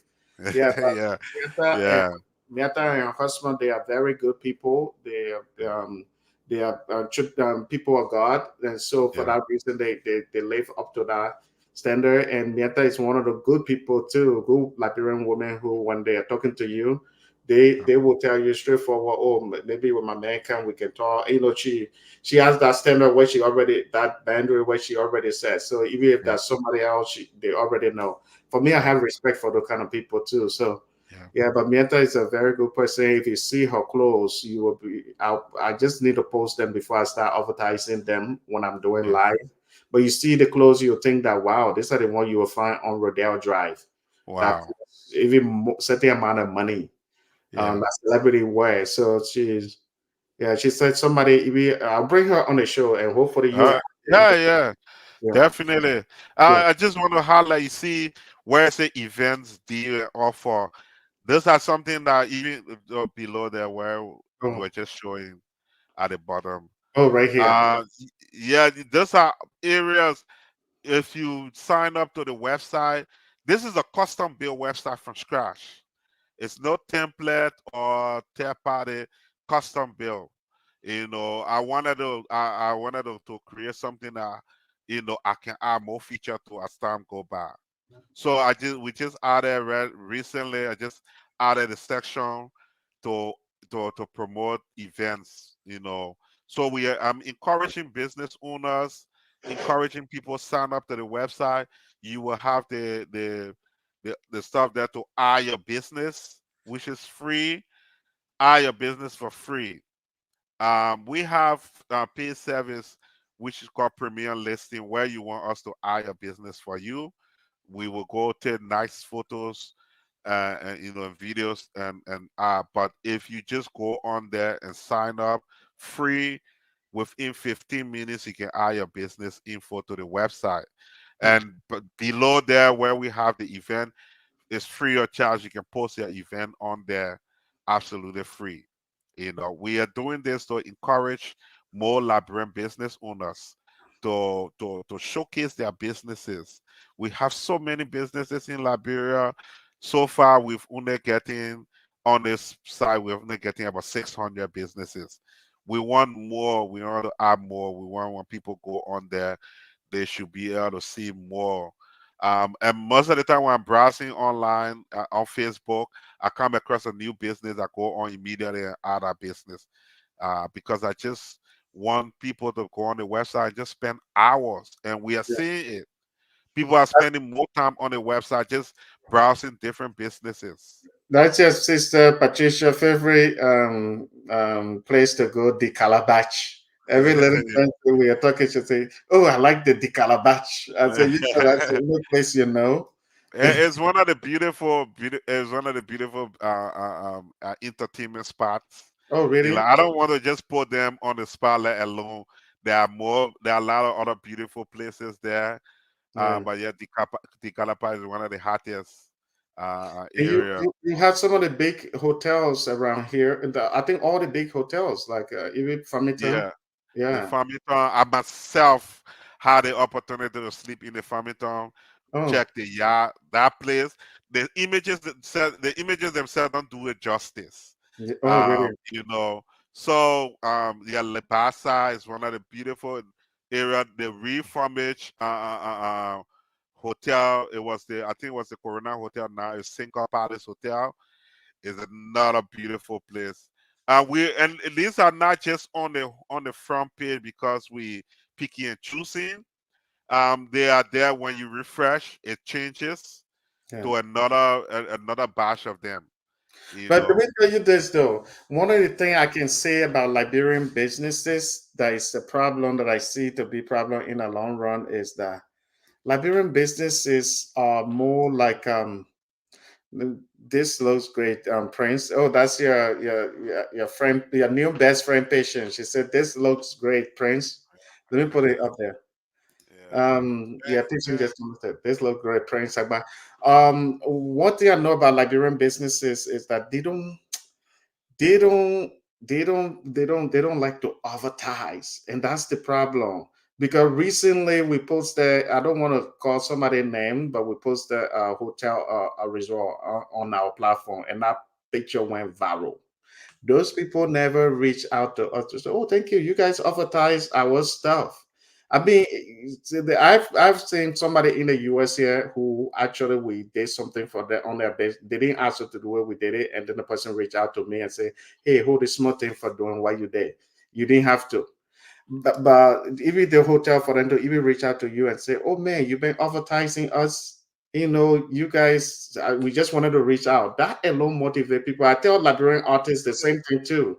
I say when somebody posts you, a blogger posts you, don't feel like you are too big. Because if you reach out to that blogger and say thank you, that blogger will be more inspired to keep posting you. You know, but they don't do that, and that's one of the things too. Yeah. So you want to say something? Yeah, when it comes to marketing in general, because as you know, I'm about to launch my digital marketing company in Liberia. When it comes to marketing, our people take it. When it comes to marketing, our people take it for granted. Yeah. I was just working with a very big. I'm not gonna call name, but I was working with a very big Liberian Liberian brother, has a very big, well known in around the world in fashion, and I was telling him about the marketing. We build a website, everything, people can go on there and order, but the marketing, I was trying, and I didn't want to sound like, oh, because I have a marketing company, so I'm trying to get him to sign up. But I wanted to tell him the value of it, and he was like, "Oh yeah, I would think about it. I would think about it." But marketing is important. When Yeah. you see Nigerian Ghanaians open a business, they are focusing on marketing. Even the Yeah. artists, I used to work with a lot of artists, Oh yeah. Yeah. around Africa, via Africa, my other network. These guys invest more in marketing. Yeah, and They let me tell want you, out let there. me They tell want to you, get out let there. me tell you, Prince, those artists, I'm sorry to cut you off because it got me so Mhm. much. Those Yeah, Ghanaian, Sierra Leonean, yeah, and Nigerian artists, when you post them on your platform, no matter how small that platform is, if it's a little bit known, those people will yeah. reach out to you and say thank you. They appreciate you a lot. But Liberian artists, they will say, but Knowing or not, as yeah, long it reach yeah, them, yeah, as long as you reach them. as long as see it, Yep. they will send you It appreciation. will send you, and that's why You you see know, that's how we used to the yeah, Liberian artist used to tell me when we used to post music video, "Oh, you're making money out of us." I said, "Do you know how much YouTube were paying a platform at the time when we were just yeah. nobody at the time?" With nothing, Yeah, yeah, we were nothing. pushing, Yeah, and I would the same thing back then. That's why at that time, when I started True Liberia, it was Boss Liberia, hmm, if you can remember. But yeah, then at a certain point, I just stopped let's say, stop focusing mostly on it and started focusing on Via Africa. yeah, Because Via Africa were promoting different artists from different places in yes, general, and you will find them reaching out. At that yep, time, yep. I had P Squared manager's number, the Oh yeah, band. I had artists from South Africa, Mozambique. yeah. This girl, Even hitting Adam, I used to talk to her most of the time yeah, from yes, Sierra Leone, from Sierra yeah, they Leone. will appreciate, Yeah, reaching, and that's the same thing you can see yeah, in some Liberian businesses are reaching out, and we're not doing this because we want people to recognize us, but yes, it's encouraging. yeah, And let me tell you, when we started True Liberia, and I will send the guys out, the team out to go and collect business information. And when they go to the businesses, some of the business owner will be like, "Oh no, thank you. We already have our own social media page." And I'm like, "Are you serious?" Yeah. It's not, it doesn't matter whether you have social media page. You have Disney, who is a conglomerate in media, one of the biggest American conglomerate in the world, Disney. But yeah, you can go on other platforms, you see them advertising. Yeah. Because every little chance you can get to reach out, you can. And let me tell you, I say this, and it's sad to say, but the foreign business owners in Liberia reach out to us more than our own Liberian business owners. I'm saying this to encourage Liberian businesses out there. Whether you're reaching out to us or not, we're still posting about your business. But I'm just saying, and it's not just about our platform. Get your businesses on more platforms. There are people who are not following us, but following Liberia TV Network. There are people who are not following Liberia TV Network, but following See Liberia Clearly. And other platforms. Get your business out there as much as you can. Get it. The whole thing about marketing is how we make the loudest noise in the market. Yeah. That's all marketing is about. Who is gonna make the loudest? And we used to sell rice in Raditown there, right? Sell rice by cup. The more you yelling over your rice, the more people come to buy. I used to be dancing with my shower slipper thing, when we used to sell shower slipper. They say Fanti woman yelling, fine body, but it's not fine. But the fact that they're yelling about it bring more people. When I was in Sino, they used to be the crew people used to be saying, wow, fufu now, they'll be selling the fufu. They will say the fufu it can scratch. It can. I don't know. They're telling you anything they can tell you.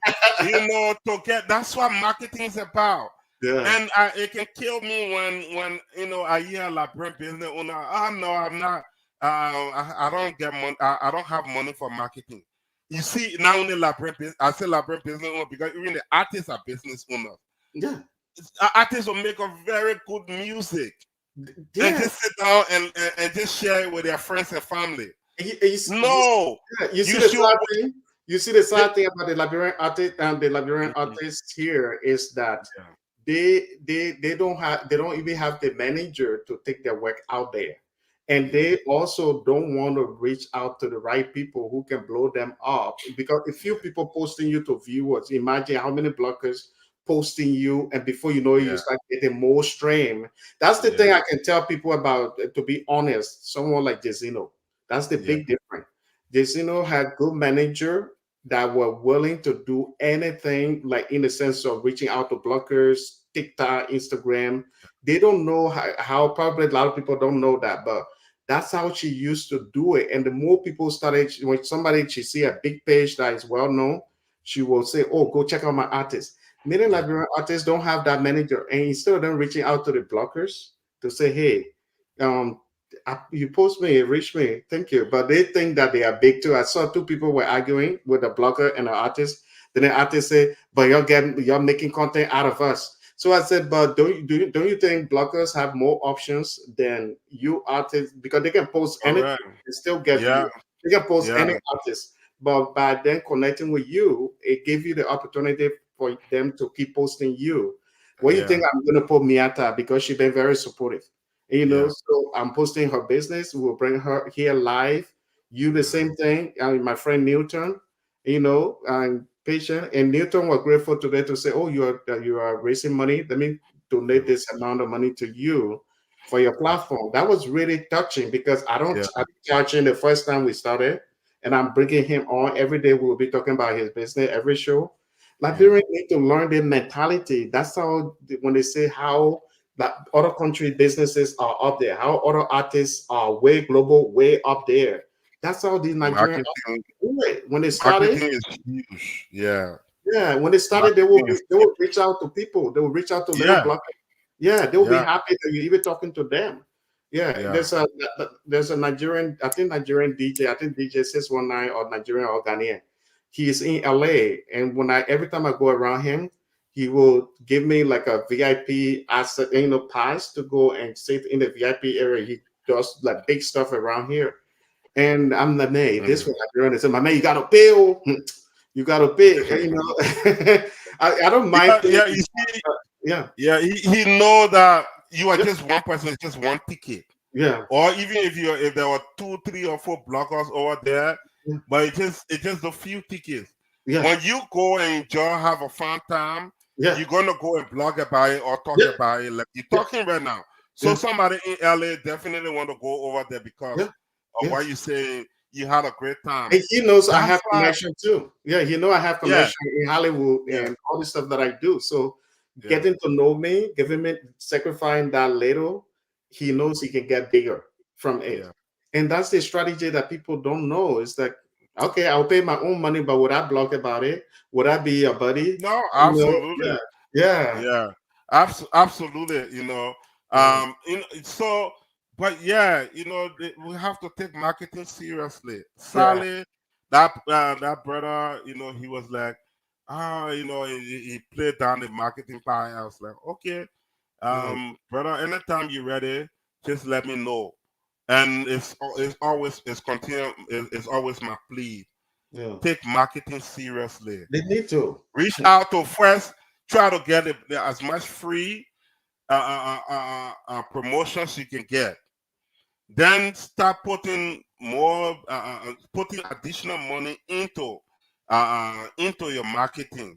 Anything that will carry your brand high up. Anything that will give you more exposure, do it. Yeah, of course I came on here as True Liberia, but Terra Market Group is coming very soon. Mhm. You can reach out to us through our website and our Facebook page, as well. I want to talk to Liberian business owners about marketing. Reach out to me, free consultation anytime. You can even reach out to me through Liberia. Say, hey, I heard you were talking about marketing, and I'm here. I need my business in marketing. Where can we go from here? I want to talk to you. So yeah, thank you so much, Jefferson. And please, Jefferson is raising funds for those who just coming on the show. Jefferson is raising fund for on his birthday for his platform.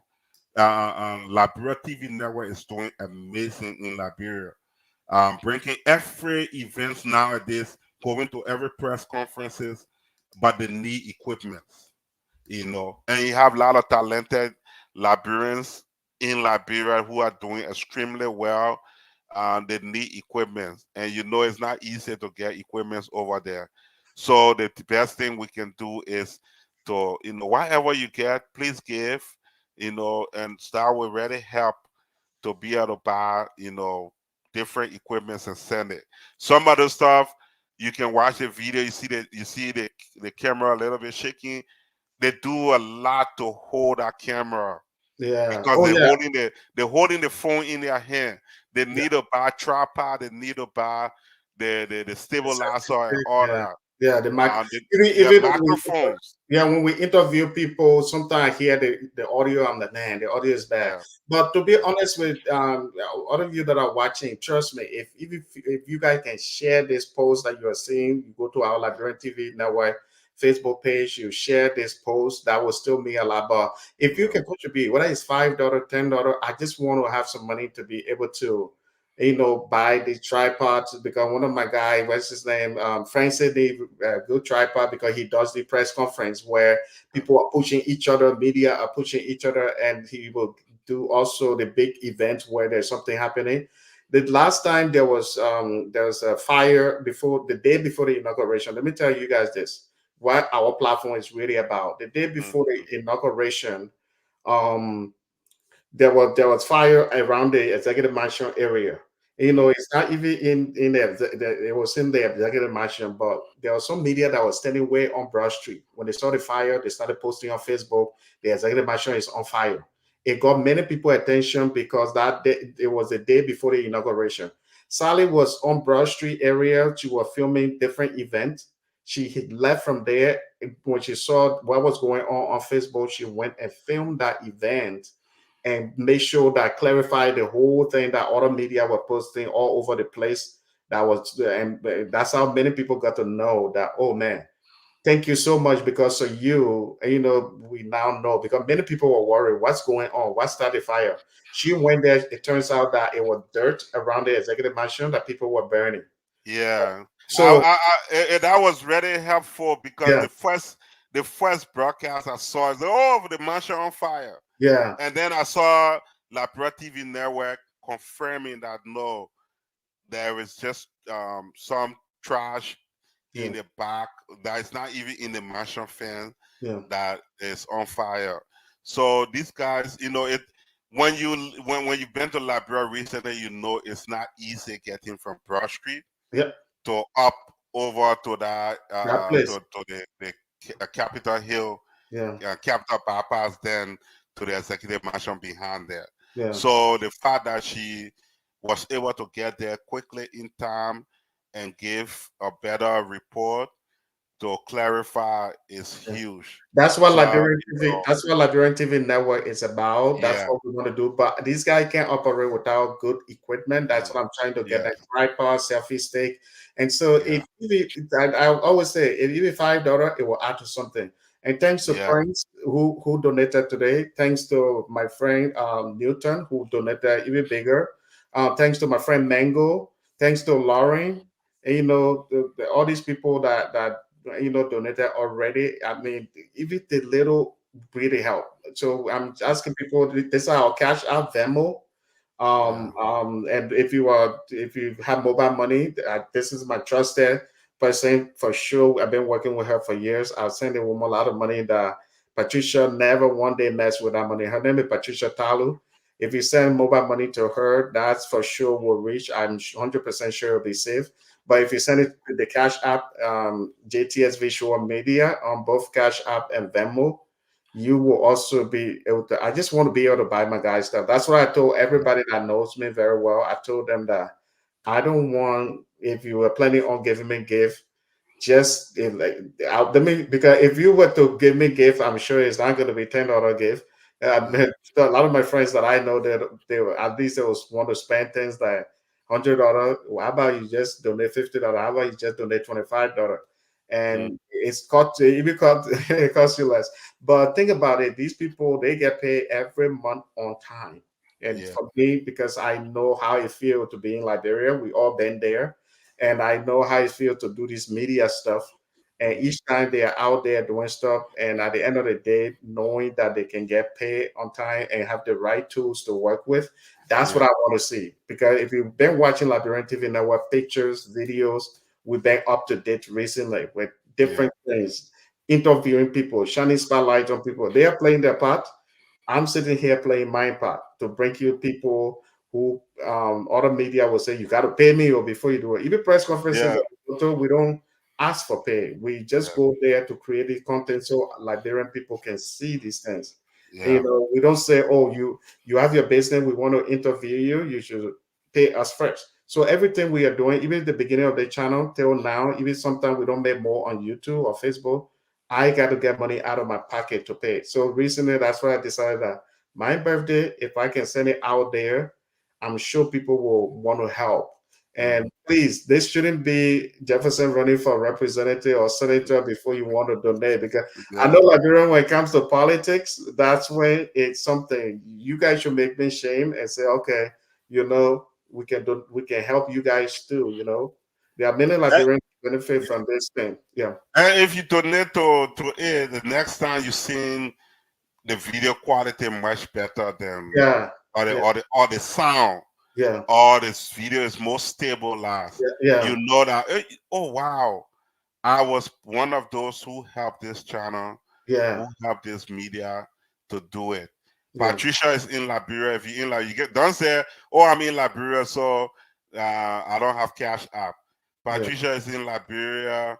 The number is there, +231-880-346-153. Send the mobile money. That one, Liberian dollar say you send it, it will be something. Okay. They can buy. There are stationary stores in Liberia. There are things they can buy. They also will help the team. So what Jefferson will buy in the US here to send, he will buy in the US. The things that they can buy over there that don't need to buy and ship from here, they can also get it over there. One thing I want to say, for sure is these kind of stuff giving our people talk about, oh, Liberia, why the country poor. I mean, some of the things that some of us are doing, it's how we can build Liberia. Giving 2-3% jobs, it means a lot. But in order for this to work, you need a good quality stuff. It's not like before when somebody would just get on motorbike and say this is Liberia. Now people want to see good stuff. If you see from the time we started and our video quality now, we all try and getting there, but it's kind of hard doing this thing and getting the money out of your pocket to pay people, and you are paying them on time. My guys, nobody you asked, I would say it was the first, and I haven't received pay. I'd rather pay them and not even having my rent than trying to. These people look up to me in a country that's so hard and I cannot afford. So these equipment that I want to buy for them, I'm sure it will make a difference. And we plan on taking pictures and sending it after we buy them to thank all the people who donated. If you donate like $10, like $50, $100, you want a shout out from us, just send a message, comment on this video saying, hey, I sent this, so we can check it out and then give you a shout out in our next video, or when we do a thank you video, or when we post the picture, we can mention you. If you're a business, you want us to mention you. If you give and sponsor this, and you want us to message you, we will do the same thing like I did with New Talk today, where I say shout out to him, I thank him and for donating, because I believe in all the praises you see me giving patient and all these people. It's more about giving people their flower while they are alive. You gotta appreciate people. Even our sister Miata, she always watching, sitting there watching the whole time. That's why I always appreciate her too. I always acknowledge her when I'm on the show. So if you give a certain amount, we will for sure acknowledge you. Just let us know that, hey, I send you a cash app, I send you a Venmo, I send mobile money. If you don't do it, if we receive it, cool. But we may not know who exactly. And we don't know whether you want to keep it private, that you don't want us to say your name out loud. That's what I keep saying. If you donate a certain amount, but $5, $2, $10 will make a difference into the little collection will come up with something. So I just, Frank, do you have something to say about? Yeah, and if you maybe already have somebody have a camera or something tripod, something already maybe you purchase it for your son or daughter and they don't need it anymore, reach out to Jefferson and see how you can get it to him for him to send it to Liberia. Because I've seen this in cases where, like we were just talking recently, someone was talking about a need piano, and somebody reached out to them and said, hey, I bought a piano for my son because he said he wanted to learn piano, but he's not interested anymore. So it just been sitting here. How can I ship it to Liberia? So it came to my mind, now like, hey, you can make monetary donation to, but I think also when you have something to give, please call Jefferson out and let him know, and y'all can arrange how you can get it to him. If you have something of an equipment that can be used, like tripod or camera, wherever it is, they'll be able to use it. Some people will say what they want for their birthday is this, that. For me, I really don't care. I just want to look at the man's birthday. It's time like this in California. He's supposed to be preparing to he's supposed to be somewhere to go get the girls and stuff. But he's on the show here, so we really appreciate Jefferson. Thank you for bringing me on the show. Absolutely. Yeah. I gotta go. But yeah, thank you so much. I really appreciate it. No problem. I hope a lot of people reach out to you to check out your website too, and hopefully to reach out to you on how they can do business with you, because the only way Liberia can really move forward is if we support each other, and not just politically, but in all kinds of ways that we Sure, can support each absolutely. other. That's just all we need to do to say, you know why. But we can just say we want better Liberia, but we are not making no move. We are not helping Yeah, each other out. We are not promoting each other. This yeah, life, if you can share it, that's really a big thing. yeah, But anyway, I just want to say thank you, Praying, for coming. I want to say thank you to Patient for giving her the opportunity. Thanks to Mango and her daughter. Thanks to my friend Brian, who also popped in a little bit. Thanks to my friend Newton. Newton, who also came on. Most importantly, I think I mentioned her already. Our star of the day, Patient. Thank you so much. You are such an amazing person, always Yeah. supportive. Thanks to Mango. You said mom. What was the name? I call her Mango Mama. Mango Mama. Yeah. Uh-huh. Her real name is Jacqueline, but Yeah, people know her as a mango, like the fruit. yeah. Her daughter name Mango is Mama. Lauren. Her daughter name is Lauren. Lauren is Yeah. Laurie, my thank you so much. co-host. You have a very beautiful smile Yeah, throughout you are on the show. yeah, You brighten the show. So thank you so much. When yeah, I come to California, definitely I'm gonna be seeing you guys again. yeah. I Yeah. just want to say thank you to everybody for your support for watching. Miata, you are our fan of the day. Prince, Yeah. and all the I other saw people. Miata on there the last Yeah, 2 times I was on the show. I saw her today. Thank you yeah, so much for becoming your fan, yeah. consistent. Yeah, we gotta Jefferson gotta bring her on. Yeah, No, I will. I will. It's just that recently I was a little bit busy. That's why. But she and I, we communicated, and I got to plan a special day where I can bring her. yeah, And hopefully, I look forward to bringing my sister too, Dr. Kula, who also a very supportive person. She helped us recently to invite us to her event she was having. But Miata will come on the show for sure. There's no yeah. doubt. Thank you so much, sister. Thank you, Prank. I'll talk to you soon. I just about to close this.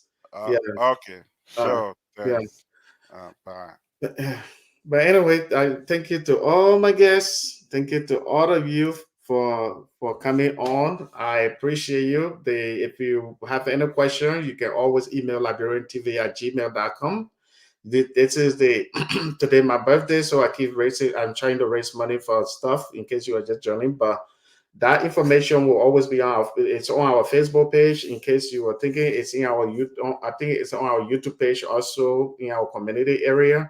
We have 3 options, but if you need more options like Zelle and other things, we can send those things to you too. Um, yeah, because for me, hopefully, whatever we get, I'll be able to send the equipment. Then we will take a picture, and whoever sent us something big and you want a shout out, let us know so we can give you a shout out. Even if that $50, $100, just let us know so we can say shout out with your thing, because we appreciate you. But thank you so much. If you are just joining us, I just want to say thank you to my guests, all these people, my guest Patient, Noah. Keep doing what you always do. Thank you again to Prince Sabah, all these people that I already named. Thank you to my sister Miata. You are a big fan. We appreciate you a lot for always supporting us, for being very supportive Liberian. We appreciate you. I will talk to you soon. Yeah, I think I might call you after this live if you are still watching, so we can talk about when we can plan for your live show. Yeah, but thank you. I got to talk. I will see you guys later. I've been sitting here for 3 hours plus. Thank you very much. Bye bye.